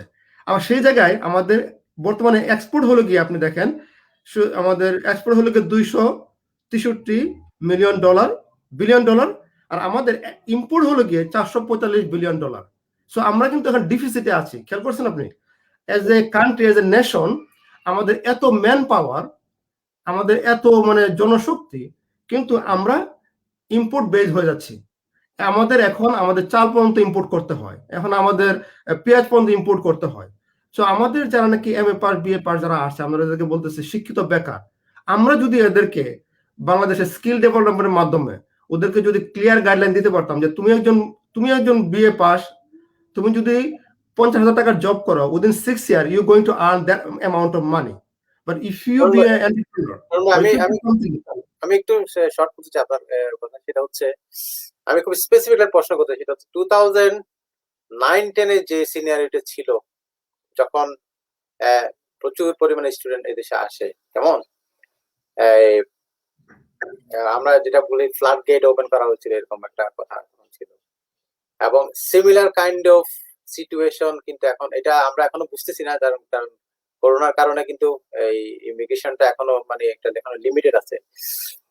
আপনার কি মনে হয় যে মানে যেহেতু আপনার এই ফিল্ডে এক্সপার্টাইজ আছে, যে এটা দুইটা ক্ষেত্রে, একটা হচ্ছে আনস্কিলড স্টুডেন্টরা মানে আনকোয়ালিফাইড স্টুডেন্টরা এই দেশে যদি আসে সামহাউ, তারা যদি পড়াশোনা যদি কন্টিনিউ না করে, এবং এই দেশের ইমিগ্রেশন রুলস তারা এটা চেঞ্জ হচ্ছে, গভর্নমেন্ট কিন্তু যে কোনো সময় চেঞ্জ করতেছে, তাদের সুবিধা মতো রাখতেছে, তাদের সুবিধা মতো বন্ধ করতেছে।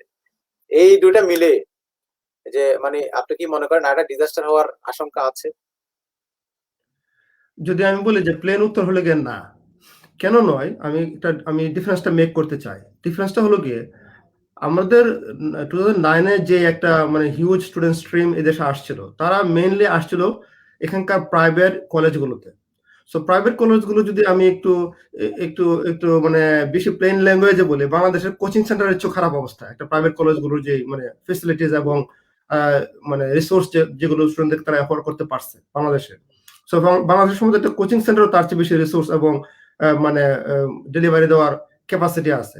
So there was hundreds and thousands of private college, যেগুলোর কোয়ালিটির ক্ষেত্রে অবশ্যই কোয়েশ্চেন করার সুযোগ ছিল। সো এই কলেজগুলো তখন স্টুডেন্টদেরকে তারা অফার করেছে এবং তারা এখানে আসছে। আসার পরে কলেজগুলোই স্টুডেন্টদেরকে বিভিন্ন অন্য পন্থা যাওয়ার সুযোগ করে দিয়েছে। ফর এক্সাম্পল, তুমি যদি 5 দিন ক্লাস করার কথা, তুমি যদি 3 দিন ক্লাসে আসো, 2 দিন ক্লাসে আসো, তার বাকি দিনগুলো তারা বিভিন্ন ভাবে তারা হয়তো ওদেরকে এই সুযোগটা করে দিয়েছে। সো তারা কাজে ব্যস্ত থেকেছে, তারা পড়ালেখাটা কমপ্লিট করে নাই। সো যখন নাকি পড়ালেখা কমপ্লিট করে না, একটা at the end of the day যখন নাকি 3 বছর পরে সে ভিসা এক্সটেনশন করতে গেছে, তখন হোম অফিস বলছে okay you don't have any মানে proven progress, so we can't extend you any further.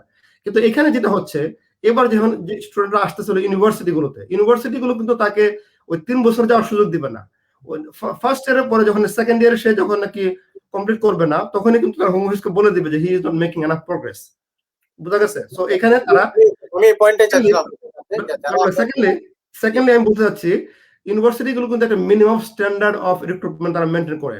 যেমন যে প্রাইভেট কলেজগুলো তাদের কোনো স্ট্যান্ডার্ড ছিল না, তারা যে কাউকে অফার লেটার ইস্যু করতো। কিন্তু ইউনিভার্সিটিগুলো কিন্তু অফার লেটার ইস্যু করার আগে তারা একটা কাস্ট ইন্টারভিউ নিচ্ছে, যেখানে তারা এনশিওর করার চেষ্টা করছে সে একজন জেনুইন স্টুডেন্ট। কারো যদি অন্য কোনো টার্গেট থেকেও থাকে, তাহলেও অ্যাটলিস্ট সে কমিউনিকেশন করতে পারে। সো আগে আমরা যেটা দেখতে পাচ্ছি, একটা স্টুডেন্ট এই দেশে আসার পরে সে একটা জবে অ্যাপ্লিকেশন করে নাই, ইংলিশ জবে, মেইনস্ট্রিম জবে অ্যাপ্লাই করে নাই। কেন? সে মনে করেছে না আমি ইন্টারভিউতে পাস করবো না। তখন সে করতো কি, সে ক্যাশ ইন হ্যান্ড জব মানে অন্য জবে সে নিজেকে ব্যস্ত রেখেছে, এবং এটা দিয়ে সে কিন্তু নিজেও আর্ন করতে পারে না এনাফ, এবং সে তার পড়াশোনা খরচ করতে পারে না, সে পড়াশোনা কন্টিনিউ করতে পারে না। সো আমি মনে করি এই বছর যেটা হবে, এই বছর হয়তো একটা গুড নাম্বার অফ স্টুডেন্টরা আসবে, কিন্তু ওই ধরনের ডিজাস্টার হয়তো হবে না। জি, থ্যাংক ইউ। আমি আরিফ ভাইয়ের কাছে আসছি। আরিফ ভাই, আপনি একটু কাইন্ডলি খুব শর্ট একটু অ্যাডভাইস করবেন যারা স্টুডেন্ট তাদের জন্য আপনার ধন্যবাদ বেলাল রশিদ চৌধুরী। আমার মনে হয় ইনপুটটা আমাদের ম্যাম তরুণ ভাই একটু বলেছেন। তবে আমি আর একটু ডিফারেন্ট অ্যাসপেক্ট থেকে বলতে চাই। একজন স্টুডেন্ট, বিশেষ করে আমার বাংলাদেশকে যদি চিন্তা করি, তাহলে এখন উনি বলেছেন যে আগে যে প্রাইভেট কলেজগুলোর যে অফার ছিল, টিউশন ফি লেস ছিল, এটা ফ্ল্যাট গেট ওপেন ছিল, অনেক ইজি ছিল, অনেক স্টুডেন্ট চলে আসছে। কিন্তু এখনো যেহেতু একটু ফ্লেক্সিবিলিটি আছে ইউনিভার্সিটিগুলোতে, বিশেষ করে কোভিডের কারণে অনেক দিন ছিল, এবং বিশেষ করে ওই 2009-এর ফ্লাড গেট ওপেন হওয়ার পরে যে রেস্ট্রিকশনটা আসছে, গভর্নমেন্ট ওয়াজ ভেরি স্ট্রিক্ট। তো সেই ক্ষেত্রে এখন যেহেতু একটু ফ্লেক্সিবিলিটি, অনেকেই কিন্তু interested to come in to the UK as a student. কিন্তু প্র্যাকটিক্যাল আসপেক্ট থেকে আমি যদি বলি, গ্র্যাজুয়েট লেভেলের মানে ডিগ্রি লেভেলের যে কোনো একজন স্টুডেন্টের টিউশন ফি ইজ মিনিমাম, আমি যদি একদম একদম লোয়েস্ট যারা আপনার করে ফি নেয় ইউনিভার্সিটিগুলো 1 থেকে 10টা যদি আমি বলি, মিনিমাম হচ্ছে £10,000 এ ইয়ার। তো একটা ডিগ্রি কোর্স, বিশেষ করে ইংল্যান্ডে একটা ডিগ্রি কোর্স হচ্ছে 3 ইয়ার্সের। তো 3 ইয়ার্সের একজন স্টুডেন্ট ডিগ্রি কোর্সে আসবে, তাহলে তাকে £30,000 হচ্ছে শুধুমাত্র টিউশন ফি দিতে হবে, অন টপ তার থাকা খাওয়ার যে অ্যাকোমোডেশন, তার দেশে খাওয়া, এই সবগুলো তাকে মেনটেন করতে হবে। আমরা যখন ইনিশিয়ালি অ্যাপ্লিকেশনটা মেক করি, তখন আমরা হয়তো অনেকভাবে অনেক ম্যানেজ করি যে ফাইন্যান্সিয়াল রিকোয়ারমেন্ট আমাকে প্রুভ করতে হয় যে weather I am eligible to পারসু my course, এবং ফাইন্যান্সিয়াল যে রিকোয়ারমেন্টটা আমি এটা মিট করি কিনা। হ্যাঁ, আমরা এদিক ওদিক করে হয়তো অনেকের কাছ থেকে ধার টার নিয়ে, কিংবা somehow there is a mechanism যে আমরা এটা করছি। কিন্তু প্র্যাকটিক্যাল আসপেক্ট থেকে আপনি যখন এদেশে চলে আসবেন, যখন £10,000 আপনি টিউশন ফি দিয়ে দিলেন, দেন আপনার থাকা খাওয়ার জন্য আপনার মাসিক যে খরচটা, সেটা যদি আপনি বিয়ার করতে না পারেন, তাহলে কিন্তু আসলে ডিজাস্টার সিচুয়েশনে পড়ে যেতে হবে। So you have to plan well ahead যে আসলে আমি এই কোর্সটা আমি পারসু করতে পারবো কিনা, আমার সেই ফাইন্যান্সিয়াল ক্যাপাসিটিটা আছে কিনা। যদি আমি না পারি, হ্যাঁ হয়তো আমি ইন হয়ে গেলাম এদেশে, ঠিক সে একইভাবে আগের মতোই হবে যে আমি কমপ্লিট করতে পারবো না। তখন হয়তো তরুণ ভাইয়ের কথা ধরে যদি আমি বলি যে তখন হয়তো ফ্যাসিলিটেট করেছে কিছুটা হয়তো প্রাইভেট ইনস্টিটিউশনগুলো। এখন যারা এখন স্টুডেন্ট হিসেবে আসবে, তারা যদি এটা মেনটেন করতে, এখন হয়তো তারা নিজেরাই নিজেদেরকে ফ্যাসিলিটেট করবে just to deviate from the education, main stream education. কারণ আপনি দেখবেন একজন স্টুডেন্ট যদি ডিগ্রি লেভেলে আসে, তার রাইট টু ওয়ার্ক আছে, এটা হচ্ছে 20 আওয়ার্স পার উইক। আমি যদি মনে করেন সে 18 বছরের থেকে 21 বছরে যে তার রাইট টু ওয়ার্ক যদি এক্সারসাইজ করে, সে যদি পার উইক 20 আওয়ার্স কাজ পায়ও, সেই ক্ষেত্রে তার মিনিমাম ওয়েজ যেটা হবে সেটা হচ্ছে আপনার £6.45, যেহেতু তার বয়সটা 18 থেকে 21-এর ভিতরে। 21 থেকে 24 বছর হলে এটা হচ্ছে £8 সামথিং, আর মিনিমাম হয়তো 25 বছরের বয়সের উপরে হয়ে গেলে এটা হচ্ছে 8.75 এরকম, আমি এক্স্যাক্টলি বলতে পারছি না, ন্যাশনাল উইক। পুরোটা মিলিয়ে যদি আপনি 20 আওয়ার্সের কাজই যদি করেন, তাহলে হয়তো আপনি hardly you can just accommodate yourself, আপনি you can food yourself, you can clothe yourself, হয়তো ট্রাভেলিং, এই সবগুলো হয়তো আপনি somehow you can manage it. But for the tuition fees you must plan ahead, otherwise the disaster হয়তো 2009-এর ওইরকম disaster হবে না, but still the student will face difficulties. Thank you. ভাই, আমি আপনার সাথে গত বছরের সেপ্টেম্বরে পোস্টমাস ইউনিভার্সিটি এমবিএ কোর্সে একটা 15 জন ইন্ডিয়ান স্টুডেন্ট যারা আসছে, আসার পরে তারা এবং তাদের ফিউচার আনসার্টেন হয়ে গেছে। এটা গত বছরের কথা। আমি এই বছরে যেহেতু নতুন করে আবার ফ্লেক্সিবল, ইন্ডিয়ানদের জন্য তো অনেক ইজি ছিল, আগেও ছিল, এখন আরো বেশি ইজি হয়ে গেছে। বাংলাদেশের জন্য এত ইজি ছিল না, এখন একটু ইজি হয়েছে যেটা সিচুয়েশন। এক্ষেত্রে আমাদের দর্শক যারা স্টুডেন্ট, যারা ভিসা নিয়ে আসতে চান, আমি তাদের জন্য বলবো যে look before you leave please. কারণ এখন এই যেন তেন ভাবে দেশে আসবেন, এসে মনে করবেন আপনি you can do whatever you want, আপনি যা চাইবেন তাই পাবেন, আসলে সেটা কিন্তু নয়। এবং আমি আবারও বলছি, অনেকেই আপনাদেরকে প্রলোভন দেখাবে। আমি এই জন্য আজকে প্রোগ্রামটা মেইনলি আমাদের করা। আমরা চাই দেশের মানুষ ভাই বিদেশে আসুক, কিন্তু আমরা চাই না দেশের বিপর্যস্ত মানুষ ভারী ভিটা বিক্রি করে দেশে এসে আবার বিপদে পড়ুক। আমরা অনেক স্টুডেন্টকে জানি 2009-10 আসছে এবং তাদের থাকার জায়গা ছিল না, খাওয়ার কি অবস্থা জানি না। আমরা অনেককে দেখছি মানে করুণ অবস্থা, এবং অনেকেই ইউরোপে চলে গেছে, পড়াশোনা করতে পারে না, ওখানে মানবতার জীবন যাপন করছে, এবং it's a bleak future for them. এইটা আমি একটু কন্ট্রিবিউট করতে চাই এখানে। সো এই জন্য আমি ওই যারা শুনছেন এবং বাংলাদেশে যারা পরবর্তী সময় শুনবেন আর এখানে আসছেন, তাদের জন্য আমার অ্যাডভাইসটা হলো, যারা নাকি এখানে ডিগ্রি করতে আসবেন তাদের জন্য আমি এক্স্যাক্টলি আরিফ ভাই যেটা বলেছেন, আমি 100% এগ্রি করি এটার সাথে। শুধু এটাকে মানে আমি কোশ্চেনটা দিতে চাই, যদি ডিগ্রি করতে আসতে চান দেন প্লিজ মেক শিওর যে আপনার যদি 30,000 হয়ে থাকে 3 বছরের course fee, you at least have tooth out of this money saved, ঠিক আছে?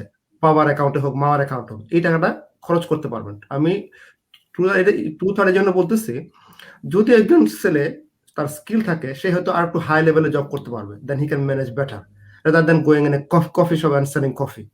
সো এই জন্য ডিফারেন্সটা আছে। নাম্বার 2 আমি বলবো, যারা নাকি বাংলাদেশ থেকে পড়তে আসবেন ইউকেতে, আমি অ্যাডভাইস করবো মাস্টার্স করতে আসার জন্য। 1-1.5 বছরের একটা কোর্স হবে, সেখানে মাস্টার্স নেওয়ার পরে ইউকের একটা কোয়ালিফিকেশন হিসাবে পরবর্তী সময়ে বিভিন্ন দেশে ইমিগ্রেশন তার জন্য সহজ হবে, যদি অন্য কোনো দেশে সেটেলমেন্ট হতে চায়। এবং এই যে ইউকের ডিগ্রিটা বাংলাদেশে গেলেও তার জন্য এটা উপকারী হবে। সো রিসেন্টলি অনেক মানে সরকারি কর্মকর্তা আমাদের এখানে আসতেছেন, ইউকেতে আসতেছেন, এসে ডিগ্রি নিয়ে যাচ্ছেন, এবং তারা বলতেছেন যে এই ডিগ্রিটা করার কারণে তার হোল পার্সপেক্টিভ অফ লাইফ এবং সার্ভিস এটা সে নতুন করে ইনভেন্ট করেছে। সো এটা মানে আই ওপেনিং। ভাই থ্যাংক ইউ। আমি আবু সালের কাছে আসতে চাই, সেটা হচ্ছে স্টুডেন্ট ভিসা এবং অন্যান্য ভিসার বাইরেও একসময় ফয়েজ ভাই আপনার মতো মনে থাকার কথা, একসময় ওয়ার্কিং হলিডে ভিসা ছিল একটা কমনওয়েলথ কান্ট্রি গুলোর জন্য। অনেক অস্ট্রেলিয়ানরা আমি দেখছি আসছে, ওই ভিসা আসছে 2 বছর পর তার চলে গেছে। বাংলাদেশ থেকেও কিন্তু এসছে অনেক সময়। কিন্তু বাংলাদেশের ক্ষেত্রে যেটা হয়েছে সেটা হচ্ছে মানে এই রিটার্ন হোম রেটটা অনেক কম, যার কারণে আমরা বাংলাদেশকে হাই রিস্ক কান্ট্রি বলি। কারণ হচ্ছে ওয়ান অফ দ্য রিজন হচ্ছে বাংলাদেশের লোকজন দেশে আসার পরে আর দেশে ব্যাক করতে চায় না বা ব্যাক করে না। কিন্তু আমি সেদিন একটা ইয়া দেখলাম যে যখন ইউরোপিয়ান ইউনিয়ন থেকে ব্রেক্সিট হওয়ার শুরু হয় আর কি, অনেক ইউরোপিয়ান সিটিজেন কিন্তু ইংল্যান্ড থেকে চলে যায়। আমি ইংল্যান্ডের ইয়াটা বলতেছি, এক্সাম্পলটা বলতেছি। ইংল্যান্ড এবং পোল্যান্ড একটা এগ্রিমেন্ট আসছে, এটা ইমার্জেন্সি, এবং রোমানিয়ার সাথে তারা তাদের যে চেরি ফার্ম গুলো যেগুলো আছে এবং স্ট্রবেরি ফার্ম যেগুলো আছে, ওইখানকার হিউজ একটা ওয়ার্ক ফোর্স শর্টেজ ছিল। তারা ইমার্জেন্সি এন্ট্রি ভিসা দিয়েছে। ইমার্জেন্সি, আমি এগুলা কেন বলছি সালের সাথে, যে কিছু এজেন্সি আছে যারা এই সমস্ত এগ্রিমেন্ট গুলো ম্যানেজ করে। আমরা যেমন বাংলাদেশে যেমন স্টুডেন্ট ভিসা ম্যানেজ করি, এরকম কিছু এমপ্লয়মেন্ট যারা সিস্টেম গুলো আছে ইউকের সাথে, গভর্নমেন্ট ভিসা এজেন্সির সাথে এবং বড় বড় কোম্পানির সাথে, তারা কিন্তু এগ্রিমেন্ট করে। তো বাংলাদেশ কি এই প্রসেস গুলাতে যেতে পারে না? যদি আমরা এনশিওর করতে পারি যে আমরা যাদেরকে নিয়ে দেশ থেকে এখানে নিয়ে আসবো বা তারা ওখান থেকে দেশে পাঠাবে, তাদেরকে আমরা definitely we can confirm then they can go back after their work period finish.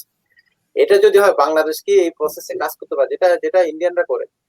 ইন্ডিয়ানদের সাথে ইংল্যান্ডের যে এগ্রিমেন্ট, একটা ভিতর যে 1 in 1 out, তারা একজনকে ইউকেতে পাঠাবে, আরেকজনকে ব্যাক করাবে। যেমন এই জন্য কিন্তু এটা কিন্তু অনেকদিন ধরে চলে আসছে এই পলিসিতে, তারা কিন্তু ইংল্যান্ডের সাথে তারা আছে। এবং বাংলাদেশের সাথে ইউকের যে এখন যে মানে যে অবস্থা, আসলে আমাদের তো ডেভেলপমেন্ট হয়েছে, আসলে আমরা অনেক দিক ডেভেলপমেন্ট, আমার মনে হচ্ছে এটা করা যায়। আমরা কি বাংলাদেশ সরকার, তুমি যেহেতু বাংলাদেশ সরকারের সাথে কাজ করো অনেক জায়গায়, আমরা কি এই জিনিসগুলো আমরা কি তাদের সাথে ইন্ট্রোডিউস করি? আমি জানি বাংলাদেশ থেকে, আমরা তো ডাক্তারকে জানি যে ডাক্তাররা এখানে পরীক্ষা দিয়ে 2টা পার্ট পাস করার পরে তারা এখানে, আমি জানি কিছু ডাক্তারকে বাংলাদেশের থেকে এখানকার এজেন্সি গুলা ডাইরেক্ট রিক্রুট করেছে। রয়্যাল এজেন্সির স্পন্সরশিপ দিয়ে টিয়ার 1-এ তারা ডাইরেক্টলি, যারা স্কিল্ড, আমি কয়েকজনকে জানি যারা অ্যাপোলোতে কাজ করতে এখন, তো তারপরে যারা ভালো ডাক্তার, ঢাকা মেডিকেলে যারা স্টুডেন্ট বা এমবিবিএস করা এরকম স্কিল্ড, তারা স্কিল ম্যাচ করেছে। কারণ আসলে এটা ট্যালেন্ট কিন্তু তারা নিয়ে আসবে, ট্যালেন্ট পাইলে কিন্তু ওয়েস্ট কিন্তু তাদেরকে নিয়ে আসবে। এই জন্য আমরা যদি গভর্নমেন্ট যদি এটাকে ম্যানেজ করে, যেহেতু রিকোয়ারমেন্ট আছে, ডিমান্ড আছে, ডিমান্ডের এগেইনস্ট আমরা যদি সেরকম যদি মানে ক্রাইটেরিয়া যদি করতে পারি, এটা কি একটা অ্যাপ্রোচ করা যায় কিনা? অ্যাবসলিউটলি এটা অবশ্যই করা যায়। এবং আমাদের দেশে যে জিনিসটা প্রথমে বলেছি, যে আমরা যদি দেখি আমাদের মানে since after the declaration of digital Bangladesh in 2009, আমাদের কিন্তু অনেক অগ্রগতি কিন্তু আইসিটি সেক্টরে হয়েছে। আজকে যে ওয়ার্ল্ডের সেকেন্ড লার্জেস্ট আমরা এই অনলাইন লেবার আমাদের এসছে, সেটার কিন্তু তারই ফলশ্রুতিতে আমরা আজকে পেয়েছি। আর আমাদের জব প্লেসমেন্টের কথা যেটা বেলাল রশিদ চৌধুরী বললো, যে সেটার সাথে আমি একমত, যে এই ধরনের আমরা করতে পারি। আমাদের বাইলেটারাল এগ্রিমেন্ট 2 দেশের সাথে আমরা করতে পারি। এমনকি আমরা প্রাইভেট সেক্টর থেকেও আমরা কিন্তু কন্ট্রিবিউট করতে পারি। বিশেষ করে আমরা যেহেতু একটা ই লার্নিং প্ল্যাটফর্ম বা আমরা লোকাল লার্নিং ম্যানেজমেন্ট লিমিটেডের সাথে আমরা ইউনিভার্সিটির সাথে এগ্রিমেন্ট করতে পারি, অর্গানাইজেশনের সাথে এগ্রিমেন্ট করতে পারি, জব প্লেসমেন্ট হতে পারে দেশে, দেশের বাইরে হতে পারে, দেশের বাইরে থেকে যারা পড়াশোনা করছে তারা এখানে এসে আবার কন্ট্রিবিউট করতে পারে। আর বিশেষ করে আইসিটি সেক্টরে আমাদের এখানে যথেষ্ট কন্ট্রিবিউট করার স্কোপ আছে। আমরা এখন আউটসোর্সিং করতে পারি, দেশের বাইরে থেকে আমরা দেশের থেকে কাজ আনতে পারি, দেশ এনে আমরা ডাটা এন্ট্রির কাজ করতে পারি, আমরা ডিজাইনিং এর কাজ করতে পারি, call centre, international call centre যেটা আছে সেটা আমাদের এখানে কিন্তু এখন এটা অনেক এমার্জ করেছে এর মধ্যে। তো অনেকগুলো সেক্টরে কিন্তু আমরা কাজ করতে পারি আমাদের এখানে যে স্কিল লেবারকে আমরা যদি আসলে সঠিকভাবে আমাদের দেশটা কাজে লাগাতে পারি তাহলে আমাদের অনেক কিছুই করার আছে। আমাদের যে ভিশনটা আমরা যে দেখি ভিশন 2021 যেটা ফার্স্ট পার্সপেক্টিভ প্ল্যান বাংলাদেশ গভর্নমেন্টের, সেটার লক্ষ্য ছিল যে নলেজ ড্রিভেন ইকোনমি, এবং তারপরে সেটা সাকসেসফুলি কমপ্লিট হওয়ার পরে এখন যে জায়গাতে এসছে সেটা হচ্ছে যে আমাদের ভিশন 2041 সেখানে হচ্ছে নলেজ বেসড স্টেট। তো আপনারা আমরা যে আজকে আলোচনাগুলো করলাম, যে হতাশাগুলো আমরা ব্যক্ত করলাম অথবা যে আশাবাদ আমরা ব্যক্ত করলাম, আমার মনে হয় যে আমরা বাংলাদেশ 2030 সালে বিশ্বের 26তম বড় অর্থনীতি দেশ হিসেবে আবির্ভূত হতে যাচ্ছে। এসডিজি গোল আমরা 2030-তে আমরা অ্যাচিভ করতে যাচ্ছি। 2031-এ আমরা হায়ার মিডল ইনকাম কান্ট্রিতে আমরা রূপান্তরিত হব। এলডিসি থেকে আমরা গ্রাজুয়েশন পাওয়ার কথা 2024-এ, 2024 সালে না হয়ে 2026 সালে আমাদের করা হয়েছে 2 বছর আমাদের মানে it has been delayed due to the pandemic. তো সেই জন্য আমাদের 2041-এ আমাদের হাই ইনকাম কান্ট্রিতে আমরা পৌঁছতে পারবো যদি বিশেষ করে শিক্ষিত বেকার যেটা আমরা বলছি সেটাকে যদি আমরা কাজে লাগাতে পারি। আরেকটা গুরুত্বপূর্ণ জিনিস যেটা আমরা বলতে চাচ্ছি সেটা হচ্ছে ডেমোগ্রাফিক ডিভিডেন্ড, অর্থাৎ আমাদের কর্মক্ষম জনগোষ্ঠী যেখানে আমাদের ডিপেন্ডেন্ট জনগোষ্ঠী কমে যাচ্ছে, আমাদের এই ডেমোগ্রাফিক ডিভিডেন্ডটা আগামী 20 বছর পর্যন্ত অব্যাহত থাকবে 2040 পর্যন্ত। সুতরাং আমরা if we want to reap the benefits of this demographic dividend we have to plan ahead of time. আমরা যদি মনে করি আমরা এখনো থার্ড ইন্ডাস্ট্রিয়াল রেভলিউশনটা আমাদের হয়নি, ফোর্থ ইন্ডাস্ট্রিয়াল রেভলিউশনের জন্য আমাদের রেডিনেসের কি দরকার, এই স্টেরিওটাইপ মানে অর্থোডক্স ভিউ নিয়ে যদি আমরা বসে থাকি আমাদের সেই বিউরোক্রেটিক প্রসেসের মধ্যে, তাহলে কিন্তু আমাদের দেশ আমাদের একটা ইকোনমিক স্ট্যাগনেশনের মধ্যে আমরা পড়ে যাব। সেই দারিদ্র্যের দুষ্ট চক্র থেকে আমরা কিন্তু বেরিয়ে আসতে পারবো না।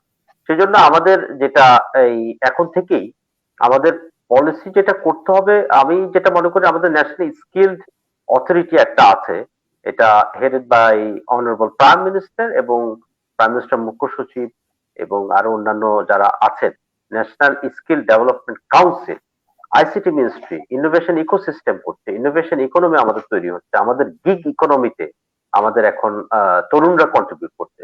সুতরাং এগুলো প্রত্যেকটাই খুব চমৎকার প্ল্যান আমাদের আছে। আমাদের একটা জায়গাতে শুধু আমি যে জিনিসটা আমরা একটু বের করার চেষ্টা করছি যে কোথাও যে প্রবলেমটা একটা জায়গায়, সেটা হচ্ছে পলিসি ইমপ্লিমেন্টেশন। সুতরাং আমাদের এক্সিকিউশনটা হচ্ছে সবচেয়ে বড় চ্যালেঞ্জ। এটা যদি আমরা সঠিকভাবে করতে পারি, আমার মনে হয় যে ministry of youth and sports, education ministry, national skill development authority, ICT ministry এবং প্রাইভেট সেক্টর এন্টারপ্রেনারশিপ ডেভেলপমেন্ট যদি আমরা কাজ করতে পারি, আমাদের প্রচুর স্টার্ট আপ হচ্ছে দেশে, একটা চতুর্থ শিল্প বিপ্লবের বড় জোয়ার বয়ে যাচ্ছে। আমি মনে করবো যে আমাদের গার্মেন্টস সেক্টর যেমনি নাকি 80-র দশকে শুরু হয়েছিল, একটা অর্থনৈতিককে বড় কন্ট্রিবিউট করছে, এখন কিন্তু আইসিটি বেসড আমাদের যে অনেক প্রতিষ্ঠানগুলো আছে তারা কিন্তু সেখানে কন্ট্রিবিউট করছে এবং আশা করছি আমাদের স্বপ্ন সোনার বাংলা আমরা তৈরি করতে পারবো ইনশাআল্লাহ। ধন্যবাদ। তাহলে আমি আরেকটা প্রশ্ন করতে চাই যে আইসিটি ফোর্থ ইন্ডাস্ট্রিয়াল রেভলিউশনের যে কনসেপ্ট আমরা এখন শুনছি সেটার মেজর একটা দিক হচ্ছে আইসিটি ডেভেলপমেন্ট, রাইট? তো বাংলাদেশের one of the few country যারা আই ডোন্ট নো, আমি ন্যাচারালি মানে বাংলাদেশের মানুষের সাথে এই ইনফরমেশন টেকনোলজিতে খুব ম্যাচ করে এরা এটা নেটটা সেরকম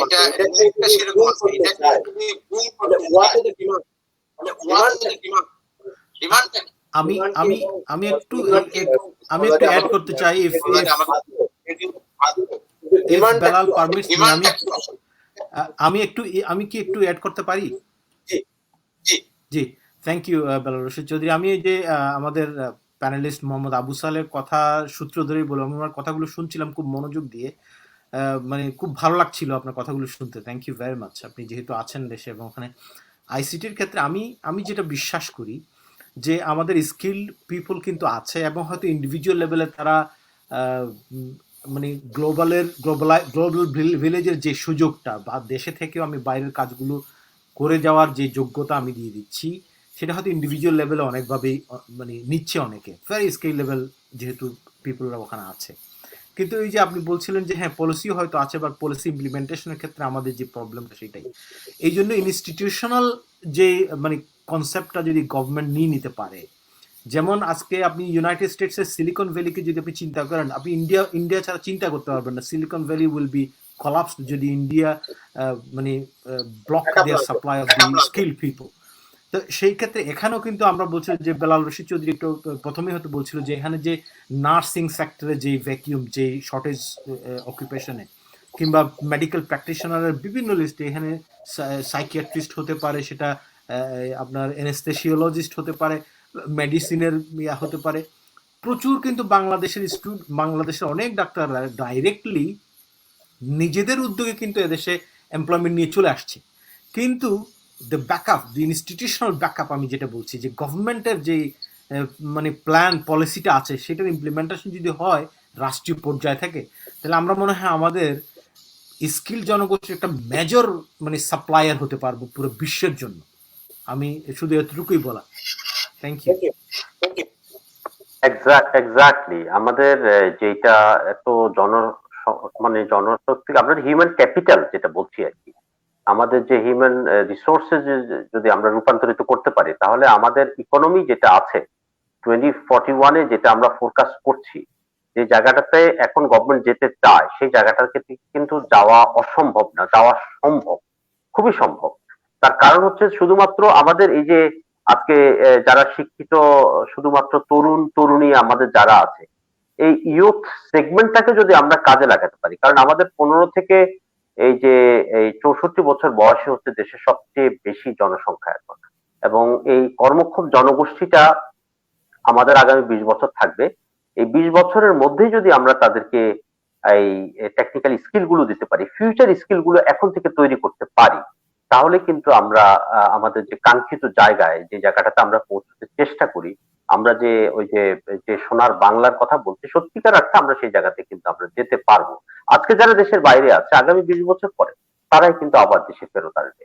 তারপরে যে জায়গাটাতে আপনি যেতে চাচ্ছেন, যে গুড গভর্নেন্সের যে জায়গাটা, যখন একটা আমরা জ্ঞান ভিত্তিক সমাজ বিনির্মাণ করতে পারবো, যে নলেজ বেস সোসাইটি আমরা যখন তৈরি হয়ে যাবে, তখন কিন্তু আপনি দেশের বাইরের মতো সেই সার্ভিস গুলো আস্তে আস্তে পাওয়া শুরু হবে। আমাদের আপনি এয়ারপোর্টে এসেই প্রথমে আপনারা যে ডিজলিউশন হন, প্রথমে এসেই ধাক্কাটা খান দেশের বাইরে থেকে, এয়ারপোর্টে আসার পরেই আপনি যে অনিয়মটা চোখে দেখেন, তারপরে তো হচ্ছে যে প্রতি পদে পদে আপনি বাড়ি যেতে যেতে তারপর আবার যখন আপনি মায়ের মমতায়, মানুষের ভালোবাসায়, বন্ধুদের আড্ডায় আপনি কিন্তু আবার ভুলে যান আসলে সেই বঞ্চনাগুলো, সেই জিনিসগুলো, তাই না?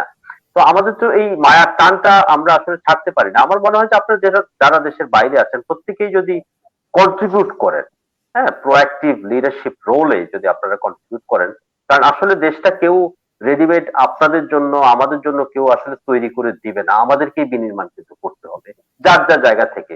যতটুকু আমরা পারি আর কি, ততটুকু আমরা যদি একটু চেষ্টা করি, আমার মনে হয় সেটা স্লোলি এন্ড স্টেডিলি আমরা ওই জায়গাটাতে যেতে পারবো। এটা আমার বিশ্বাস। এবং বিশেষ করে শিক্ষিত বেকার, যেটা আমরা বলছি ইকোনমিতে চেঞ্জ হয়ে যাচ্ছে, সবচেয়ে বড় চ্যালেঞ্জ হবে ফোর্থ ইন্ডাস্ট্রিয়াল রেভলিউশনে, সেটা হচ্ছে যে আমার যে ওমেন এম্পাওয়ারমেন্টটা হয়েছে গার্মেন্টস সেক্টরে অটোমেশনের ফলে, আমাদের যে বিশাল সংখ্যক নারী শ্রমিক যারা আছে, এই চিপ লেবার কারণে তারা কিন্তু এখন গার্মেন্টস সেক্টরও আফ্রিকাতে চলে যাচ্ছে এবং নারী শ্রমিকরা কর্মহীন হয়ে পড়ছে। সুতরাং আমাদের তো যেহেতু ফ্রি এডুকেশন আছে 12 ক্লাস পর্যন্ত, এরা যখন শিক্ষিত হয়ে যাবে, এদেরকে যখন আইসিটি স্কিল আমরা দিতে পারবো, তখন কিন্তু ওই হাই স্যালারি জব বা স্কিল লেবারটা, সেটা তখন আমরা ভ্যাকুয়ামটা ফুলফিল করতে পারবো। Thank you. আমি একটা এক্সাম্পল দিই। আমি গার্মেন্টস এ একটা ডকুমেন্টারি দেখছিলাম, একটা মেশিন যেটা দিয়ে ওই ডেনিমের অ্যাম্বুশের কাজ করা হয় আর কি। 26 জনের কাজ, হ্যাঁ 26 জনের কাজ একটা মেশিন করছে। তার মানে একটা মেশিন যখন অটোমেটেড হয়ে যাচ্ছে, অটোমেটিক কাজটা যখন শুরু হচ্ছে, এটা অনেকেই বোঝার কথা, কিন্তু যে আপনার নর্মাল লেবার যেটা জেনারেল যে নর্মাল লেবার যেটা আছে ওটা কিন্তু বন্ধ হয়ে যাচ্ছে, এটা কিন্তু বিগ চ্যালেঞ্জ। তো সেই জায়গায় কিন্তু স্কিলটা যে হিউম্যান স্কিল ওটা কিন্তু ওইটারও একটা অসুবিধা। আমি ফয়েজ ভাইয়ের কাছে আসছি একটা বিষয় নিয়ে, সেটা হচ্ছে আমরা যারা প্রবাসী আছি, আমাদের তো রেমিটেন্স, আমরা টাকা দিই, আমরা দেশে টাকা পাঠাই দেশের জন্য, আত্মীয় স্বজনের জন্য, বন্ধু বান্ধবের জন্য, এটা সেটার জন্য পাঠাই। কিন্তু এখন দেশের অনেক মানুষ এখন স্কিলড, যাদের টেকনিক্যাল নলেজ অনেক ভালো, দেশের বিভিন্ন দেশে তারা গুরুত্বপূর্ণ জায়গায় কাজ করে, তাদের যে টেকনিক এবং স্কিল গুলো যদি কাজে লাগানোর ক্ষেত্রে সরকারি এবং বেসরকারি পার্টনারশিপ, যেটা পিপিপি বলি বাংলাদেশে আমরা, প্রাইভেট এবং পাবলিক পার্টনারশিপ যেটা বলি, সেটাকে কি ভালো ওয়েল ম্যানেজ কোনো সুযোগ আছে আপনি মনে করেন? ধন্যবাদ। হ্যাঁ, আমার কাছে মনে হয় আউটসাইডের উপর আপনি ভিউ দিবেন, নট ফ্রম গভর্নমেন্ট সাইড। এটা প্রাইভেটলি এটা সম্ভব, প্রাইভেটলি অনেক অসম্ভবই সম্ভব হচ্ছে। এই একেবারে জ্বলন্ত উদাহরণ আছে, আপনারা সকলেই জানেন হয়তো, আমি একটু তারপরেও একটু রিমাইন্ডার দেবো। যেমন আজ থেকে 5 বছর আগে এই যে শাহজাহানপুরে পানির ট্যাঙ্কিতে একটা বাচ্চা পড়ে গেছিল, আপনারা দেখেছেন। 24 ঘন্টা সেখানে অপারেশন হয়েছে, বা 12 ঘন্টা সে উদ্ধার অভিযানের পরে ফায়ার ব্রিগেড এসে বললো যে এখানে মানে এখানে কেউ পড়ে নাই। মানে ঠিক মানে মানে যখন পাবলিক অথরিটি ফায়ার ব্রিগেড জোরের সাথে ছেড়ে দিল, তার 2 ঘন্টার মধ্যে কিছু ইয়াং স্থানীয় লোকজন যারা নিজস্ব ক্যামেরা নিজে সেট আপ করলো, পরে 2 ঘন্টার মধ্যে উদ্ধার করে সে বাচ্চাটা ডেড বডি উঠাই নিল। তার কাছে কি বোঝা গেল? বোঝা গেল যে আমাদের প্রাইভেট সেক্টর, মানে আমাদের পাবলিক যথেষ্ট শক্তিশালী, they can do anything they like. একেবারে আপনি খুব মানে আমরা ছোটবেলায় পড়েছি না, ইচ্ছা থাকিলে উপায় হয়। আপনি সিলেট শহরে গিয়ে দেখেন, মেয়র উদ্যোগ নিয়েছেন সিলেট শহর থেকে, কিন্তু এই হকার উচ্ছেদ হয়ে গেছে, কমপ্লিটলি হকার উচ্ছেদ হয়ে গেছে। হকারদের জন্য কিন্তু সেখানে একটা আলাদা মার্কেট করে দেওয়া হয়েছে, এবং আননেসেসারি কোনো জ্যাম নাই সিলেট শহরে। যথেষ্ট যথেষ্ট এটা দিয়ে আমি বুঝতে চাচ্ছি যে প্রাইভেট বলেন পাবলিক বলেন, ইচ্ছা থাকলে উপায় হয়। যদি একটু আগে আমাদের একজন সদস্য বলেছেন যে আমাদের ইমপ্লিমেন্টেশনের অভাব, তো স্কিল বেসড ম্যান পাওয়ার তৈরি করা সম্ভব। ফরেন রেমিটেন্স ভালো, দেশের অর্থনীতি চলে, বাংলাদেশের অর্থনীতি চলে আরএমজি সেক্টর, রেমিটেন্স, এবং আরেকটা সেক্টর আছে যেটা আমি আজকে আমার লিস্টে বলতে, সেটা হচ্ছে ট্যাক্সের পাশাপাশি ভ্যাট একটা ইয়ে আছে, হ্যাঁ, মানে ভ্যালু এডেড ট্যাক্স, যেটা আমরা ওখানে ভিএটি বলি, আমরা ইংল্যান্ডে, বাংলাদেশে এটা ভ্যাট নামেই পরিচিত। এই তিনটা একটা দেশের অর্থনীতি চালায়। তো এই ফরেন রেমিটেন্সের ভালো দিক আছে, কিন্তু একটা মারাত্মক খারাপ দিক আছে। এটা সম্ভবত আজকের প্যানেলে কেউ জানেন কিনা, এটা আমি আমার নিজস্ব স্টাডি এবং আমার সাথে অনেকেই একমত হচ্ছেন। যতটা যে কয়েকটা ফ্যামিলিতে ফরেন রেমিটেন্স আসতেছে, সেখান থেকে লেজি জেনারেশন তৈরি হচ্ছে বাংলাদেশে, ইনক্লুডিং সিলেট শহর থেকে শুরু করে, সিলেট বিভাগ থেকে শুরু করে সারা দেশের যেসব প্রবাসী অধ্যুষিত যে ফ্যামিলিগুলো বা যে এলাকাগুলো আমি বলবো, সেখানে সকালে 12টার আগে কেউ ঘুম থেকে উঠে না। তাইলে আমাদের এই ফরেন রেমিটেন্স কিন্তু কাজে লাগছে না। আমার কথাটা ফানি মনে হবে, হয়তো অনেকে হাসতেছেন আপনারা। একটা সরেজমিনে তদন্ত নেন, এরা এই টাকাগুলোতে লাক্সারিতে তারা ব্যয় করে, আর কিছু ওই যে ডাক্তারের কাছে গিয়ে দেখানোর সময় কি জানি কি আননেসেসারি কিছু টেস্ট দেয়, এই মানে আমি সেদিকে যাচ্ছি না। বুঝতে পারছি আপনি আনপ্রোডাক্টিভ খাতের কথা বলছেন। আনপ্রোডাক্টিভ এখন তাকে প্রোডাক্টিভ বলেছেন, আমি সেখানে আসছি। তাইলে এখানে প্রাইভেট কিছুটা করা সম্ভব, যে আমরা আপনাকে একটা ফান্ড দিলাম, মানে ইনস্টিটিউশনালাইজ, মানে আমি রিকালেক্ট করতেছি একটা স্মৃতি, আপনারা অনেকেই জানেন, ব্রাকের যিনি উদ্যোক্তা, উনি ওই যে জনাব স্যার ফজলে হাসান আবেদ, উনি স্কটল্যান্ডে পড়ালেখা করলেন, বেসিক্যালি উনি শিপিং ইঞ্জিনিয়ার, তারপর পড়লেন এসিসিএ বা চার্টার অ্যাকাউন্টেন্সিতে, তারপর ওই যে কোনো এক সরকারি মানে কি এমপি না কাকে ধরে উনি কাজ করতে গেলেন, ওনার সেই প্রজেক্ট ফেল করলো, তারপর নিজে শুরু করলেন। মানে আমি বলতেছি to start up the productivity, মানে প্রোডাক্টিভিটি, পাবলিকের মধ্যে প্রোডাক্টিভিটি তৈরি হচ্ছে না। তার কাছে যখন আইডেল মানি আসতেছে, তখন সে ওই যে এজেন্টের সাথে কন্ট্যাক্ট করতেছে একটা অ্যাডমিনিস্ট্রেটিভ রিভিউ লেখার জন্য।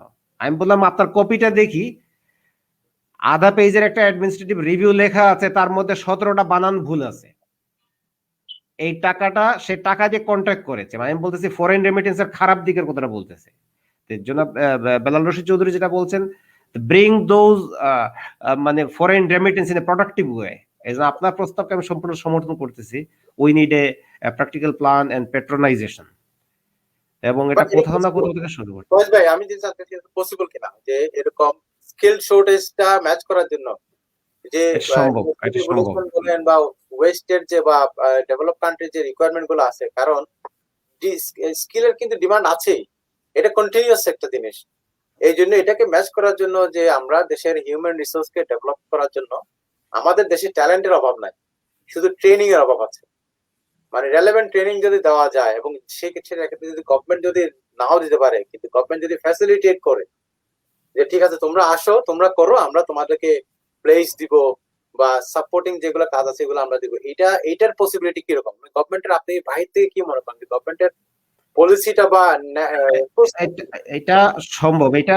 এটা হচ্ছে যে শুধুমাত্র দুই একটা নেগেটিভ নিউজের উপর আমরা নির্ভর করে যদি মনে করি সবই খারাপ, তাইলে হবে না। এটা আমি আপনার কথাকে সমর্থন করছি, এটা সম্ভব। হয়তো এখন মনে করেন যে আপনি কোন একটা, মনে করেন আপনি কক্সবাজার শহরে বা আপনি সিলেট শহরে একটা প্রজেক্ট নেবেন। যেমন আমি সিলেট শহরে গত 1 মাসের আমার অনেকগুলো পজিটিভ ফিডব্যাক আছে। যারা ভিন্ন ডিস্ট্রিক্ট থেকে সেখানে প্রাইভেট প্রতিষ্ঠান করেছেন, ওনারা মেয়র সাহেবের সাথে দেখা করেছেন, মেয়র সাহেব ওনাদেরকে এনকারেজ করেছে প্রচুর যে আপনারা আসেন।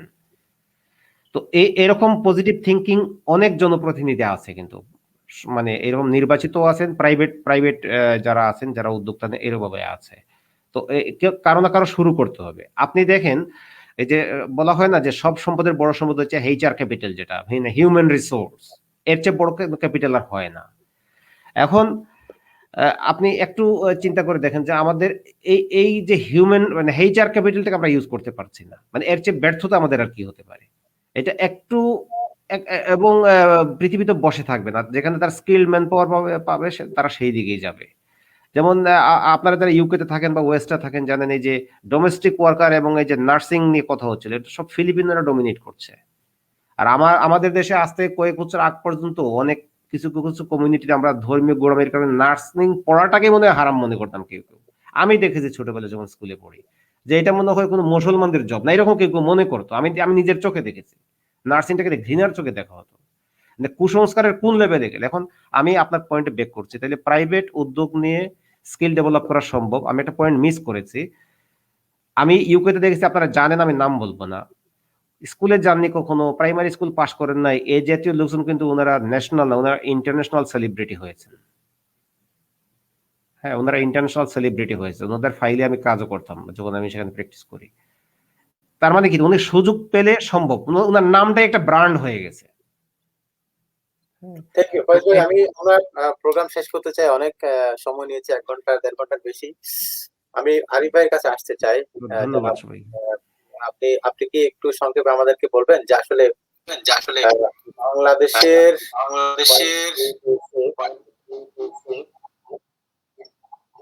দেশের মানুষ বাহিরে যাবে, এটা স্বাভাবিক একটা। আপনি জানেন 1600 সালে ইংলিশরা মাইগ্রেট করেছে, তাদের জীবিকার। এটা হচ্ছে হিস্ট্রি অফ ওয়ার্ল্ড। পরিস্থিতির কারণে তারা ব্যাক করেছে 19th century-তে। এটা হচ্ছে মানে এখন আমাদের যে ওয়ার্ল্ড দেশ, এটা তো একটা রিসেন্ট একটা পয়েন্ট। এক সময় এক দেশের মানুষ মানুষের ন্যাচারের সাথে ইউরোপিয়ানরা ভাইকিং বলো অনেকে। বাংলাদেশের মানুষের যে হিউজ পপুলেশন, এবং আমি প্রশ্নটা আপনাকে প্রমাণ করেছে যে population not a problem, population can be resource. জনসংখ্যার সমস্যা শক্তি বানানো যায়। তো সেই ক্ষেত্রে আপনি আমাদেরকে ধন্যবাদ বেলাল রশিদ চৌধুরী। আসলে অনেক দীর্ঘ সময় ধরে আমরা আলোচনা করছি। আমার মনে হয় আপনার সাথে আমি ইকো করতে চাই যে মতবাদ আপনি বলেছেন যে জনসংখ্যা আসলে সমস্যা নয়, এটা হচ্ছে একটা মানে শক্তি। ডেফিনেটলি আপনি যে টেরিটোরিয়াল ডিমার্কেশনের কথা বলছেন, এটা হচ্ছে রিসেন্ট একটা স্পেকট্রাম, রিসেন্ট ফিনোমেনা। আগেকার সময় এক জায়গা থেকে আরেক জায়গায় মানুষ গিয়েছে এবং নিজেই বলে দিয়েছে এইটুকু বারণ রে, এইটা আমার জায়গা। সো হয়তো আপনি 20 বছর 40 বছর পরে আমরা হয়তো এই পৃথিবীতে থাকবো না, কিন্তু দেখবেন তখনও হয়তো টেরিটোরিয়াল ডিমার্কেশন থাকবে না, একজন আরেকজন ওখানে ফ্রিলি হয়তো মুভ করবে। আমি জাস্ট ইমাজিন করছি। কিন্তু টিকে থাকবে সেই নেশনটা যে হচ্ছে সার্ভাইভাল অফ দি ফিটেস্ট, যে মতবাদটা আপনি যখন নতুনত্বের সাথে অ্যাডাপ্টেবিলিটি নিয়ে আসবেন, আপনি যত বেশি খাপ খাইয়ে নিতে পারবেন, যত বেশি সময়ের সাথে আপনাকে পরিবর্তন করার মাধ্যমে আপনি স্কিল জেনারেশনে পরিণত করতে পারবেন, ততদিন পর্যন্ত আপনার বিনাশ হবে না। You will not be extinct from your society. আশা করি আমি আমার পয়েন্ট অফ মানে দিতে পেরেছি। আমি সর্বশেষ প্রশ্ন আমাদের আবু সালে, বাংলাদেশের মাইগ্রেশন ফিউচার ফ্যাক্ট বলি বা বাস্তবতা, এই বাস্তবতার ক্ষেত্রে আপনি বাংলাদেশের মাইগ্রেশন পলিসি নিয়ে আপনি কি রিমার্ক করতে চান?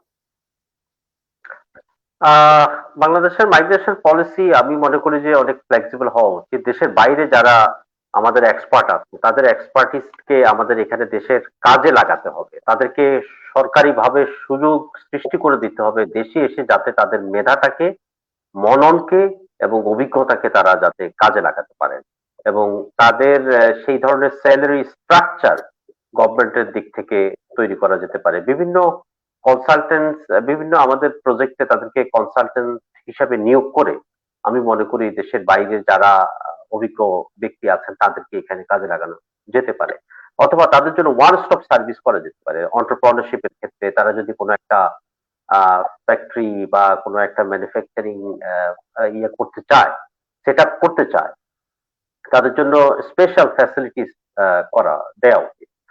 আর দেশের বাইরেও আমি মনে করি যে আজকে মালয়েশিয়ার ক্ষেত্রে আমরা যেটা দেখেছি যে সেখানে যেই নীতিটা নেওয়া হয়, যে ভিশন 2020, হ্যাঁ, যেটা মাহাথির মোহাম্মদ সর্বপ্রথম নিয়েছিলেন লেট 70s, সেখানে কিন্তু তারা প্রত্যেকে দেশের বাইরে পড়তে গিয়েছে, আবার তাদেরকে দেশের নিয়ে আসা হয়েছে, তারা দেশের মধ্যে কন্ট্রিবিউট করেছে। এই ধরনের স্কিম যদি আমাদের নেওয়া হয়, যারা সেরা ছাত্র তাদেরকে যদি দেশের বাইরে পাঠানো হয় এবং তাদেরকে যদি বাধ্যতামূলক করা হয় যে তুমি এই যে ইয়েতে যাও, ওয়েস্টে যাও, ওয়েস্টে গিয়ে এসে তারপর তুমি তোমার শিক্ষাটাকে, আবার তাদেরকে জাপানে পাঠানো হয়েছে, প্রথমে মালয়েশিয়া থেকে তাদেরকে পাঠানো হয়েছে ওয়েস্টার্ন সোসাইটিতে, সেখান থেকে আবার তাদেরকে জাপানের অভিজ্ঞতাটা নেওয়া। সুতরাং learn from the east and experience from the west, সেইভাবে জাপান থেকে শিক্ষা নিয়ে এসে মালয়েশিয়া আজকে উন্নত হয়েছে। আমি মনে করি এই ধরনের স্কিমটা আমাদের কাজে লাগানো যেতে পারে, তাহলে আমাদের দেশটা কাঙ্ক্ষিত জায়গায় যেতে পারবে। Thank you. ধন্যবাদ। এটা আমার আমি একদম প্রোগ্রামের শুরুতে চলে এসেছি। তার আগে আমি আমাদের দর্শকদের বলতে চাই, আপনারা যদি কোনো প্রশ্ন থাকে বা কোনো স্টুডেন্ট ভিসা, ওয়ার্ক পারমিট বা এনি আদার কাইন্ড অফ ইমিগ্রেশনের যদি কোনো প্রশ্ন থাকে, আপনারা আপনাদেরকে মেসেজ করতে পারেন এইচআরসি গ্রাজুয়েট ফেসবুক পেজে, অথবা আপনারা ইমেল করতে পারেন hrcgraduate@gmail.com। আমি সর্বশেষ প্রশ্ন করে প্রোগ্রাম শেষ করব, সেটা হচ্ছে তরুণ ভাইয়ের কাছে। আপনি তো স্টুডেন্ট ভিসার কাজে জড়িত বেশ কয়েক বছর ধরে। In terms of money remittance কিন্তু এখন যে ইউকে তে, ইংল্যান্ডে, যে আপনি ইংল্যান্ডের ভিসা মেনলি কাজ করেন, ইংল্যান্ডের স্টুডেন্ট ভিসা ছাড়া অন্য ভিসাগুলোতে কিন্তু ব্যাপারটা হচ্ছে মানি গোয়িং টু বাংলাদেশ, কারণ people coming to this country এবং this will send the money to Bangladesh. আর স্টুডেন্ট ভিসা তো হচ্ছে বিগ অ্যামাউন্ট অফ মানি, কিন্তু এটা কিন্তু ইউকে এর জন্য এটা সোর্স অফ ইনকাম। আপনি কি মনে করেন যে স্টুডেন্টরা আসবে, এটা ন্যাচারাল, এটাকে স্টপ করা যাবে না, কারণ ট্যালেন্ট, স্কিল এগুলা ডেভেলপমেন্টের কাছে যাবে, যেখানে ডেভেলপমেন্টের সুযোগ থাকবে সেখানে যাবে, it's like a river flow. কিন্তু আমরা যদি, যেটা আবু সালের সাথে আমি শেয়ার করতেছিলাম এবং ফয়েজ ভাইয়ের সাথে আমি শেয়ার করতে, যে বাংলাদেশ যদি ওয়ার্ক পারমিটে, ওয়ার্ক সোর্সে যদি বাংলাদেশ যদি মাইগ্রেশনের পলিসি নেয়, এক্ষেত্রে বাংলাদেশে তো রেমিটেন্স আরো বেশি বাড়ার সুযোগ আছে। কি বলেন আপনি? জি বাংলা ভাই, থ্যাংক ইউ। আপনি ঠিকই বলেছেন যে স্টুডেন্টরা যখন এইখানে আসতেছে তখন বাংলাদেশ থেকে একটা বড় অঙ্কের টাকা তারা এখানে নিয়ে আসছে। ইউকে এটাকে খুব হাইলি রিকগনাইজ করে যে স্টুডেন্টরা এদেশে টাকা নিয়ে আসে এবং তারা ইকোনমিতে সিরিয়াসলি কন্ট্রিবিউট করে, because every student they pay government tax, VAT, everything they things they buy, তারা ভিএটি পে করে এবং তারা এনআই কন্ট্রিবিউশন তারা করে। সো গভর্নমেন্ট এটাকে হাইলি রিকগনাইজ করে এটাকে। এই জন্যই মানে এই এডুকেশনটা ইউকেতে one of the second largest মানে আর কি ইন্ডাস্ট্রি। সো সেম টাইম বাংলাদেশের জন্য এটা মানে একটা অপরচুনিটি যে বাংলাদেশকে ইউকে এখন অনেকটা মানে বন্ধুপ্রতিম দেশ হিসাবে অনেক বেশি স্টুডেন্টদেরকে আসার সুযোগ করে দিচ্ছে। স্টুডেন্টরা যখন এখানে আসবে তারা স্কিল ডেভেলপ করবে। তো গোয়িং ব্যাক টু মানে প্রিভিয়াস মানে একজন বলেছেন যে এই স্টুডেন্টদেরকে কিভাবে আমরা ব্যাক করাবো, ওদের জন্য কিভাবে আমরা এনভায়রনমেন্ট তৈরি করবো, ওইটা হলো আমাদের মেইন মানে ফোকাস পয়েন্ট। আমরা যদি এটাকে এনশিওর করতে পারি যে স্টুডেন্টরা বাংলাদেশ থেকে ইউকেতে যাবে, তারা স্কিল অর্জন করবে, তারা আবার দেশে ব্যাক করবে। সো এটা যদি আমি শুধু আরেকটা পয়েন্ট যদি এখানে অ্যাড করি, সেটা হলো কি অনেক স্টুডেন্টরা এখানে থেকে যাবে, লেট দেম বি, এটা কোনো সমস্যা নয়, কিন্তু তারা কিভাবে কন্ট্রিবিউট করতে পারবে এটার জন্য চ্যানেলটাকে তৈরি করা। যেমন ধরেন আমাদের অনেক স্টুডেন্টরা এখানে যারা নাকি আসছেন, তারা এখানে সেটেলমেন্টে আছেন, তারা কিন্তু বাংলাদেশকে ভালোবেসে অনেক মানে মানে মানে বিজনেসকে তারা ডেভেলপ করার চেষ্টা করেছে, কিন্তু at the end of the day তারা কিন্তু রিয়েলি হোপলেস, বিকজ তাদের এটা কোনো সিকিউরিটি ছিল না এটার জন্য, ঠিক আছে? সো গভর্নমেন্ট যদি নিজেরাও এরকম কোনো ফর এক্সাম্পল ধরেন আমরা আজকে পদ্মা সেতু নিয়ে আমরা মানে গর্ব করছি, এরকম আমরা যদি চিন্তা করি যে বাংলাদেশে হাই স্পিড রেলওয়ে হবে, সেখানে কিন্তু প্রবাসীরা কিন্তু কন্ট্রিবিউট করতে পারবে। কিভাবে কন্ট্রিবিউট করতে? তারা যদি বলে যে প্রবাসীরা যদি এখানে কন্ট্রিবিউট করে, তারা বন্ড হিসাবে তারা এখান থেকে প্রফিট পাবে, অনেক প্রবাসীরা কিন্তু ইন্টারেস্টেড হবে, কিন্তু government has to come with this that kind of plan. আপনি দেখেন যে ফরেন ইনভেস্টমেন্ট কিন্তু বাংলাদেশে অনেক কমে গেছে। সো এইটা একটা ওয়ে। সো স্টুডেন্টরা এখানে আসলে অবশ্যই তারা কোনো না কোনো ভাবে রেমিটেন্স দিয়ে তারা কান্ট্রিকে হেল্প করবে, কিন্তু গ্রেটার হেল্পটা তখনই পাবে যখন গভর্নমেন্ট এটা কোনো একটা প্ল্যানের আওতায় নিয়ে আসবে। Thank you. আমি আর কথা না বাড়িয়ে প্রোগ্রাম শেষ করতে চাই। আমি আজকে প্রোগ্রামে উপস্থিত শুধু বাংলাদেশ থেকে আমার শ্রদ্ধেয় অ্যাডভোকেট ব্যারিস্টার ফয়েজউদ্দিন আহমেদ ভাই এবং আমার বন্ধু আবু সালেহ সহ আমার একান্ত শ্রদ্ধাভাজন ব্যারিস্টার আরিফ চৌধুরী এবং মোহাম্মদ তরুণ, আপনাদের সবাইকে আন্তরিকভাবে ধন্যবাদ জানাতে চাই। শর্ট নোটিশে আপনারা আমাকে টাইম দিয়েছেন এবং আজকে জেনারেল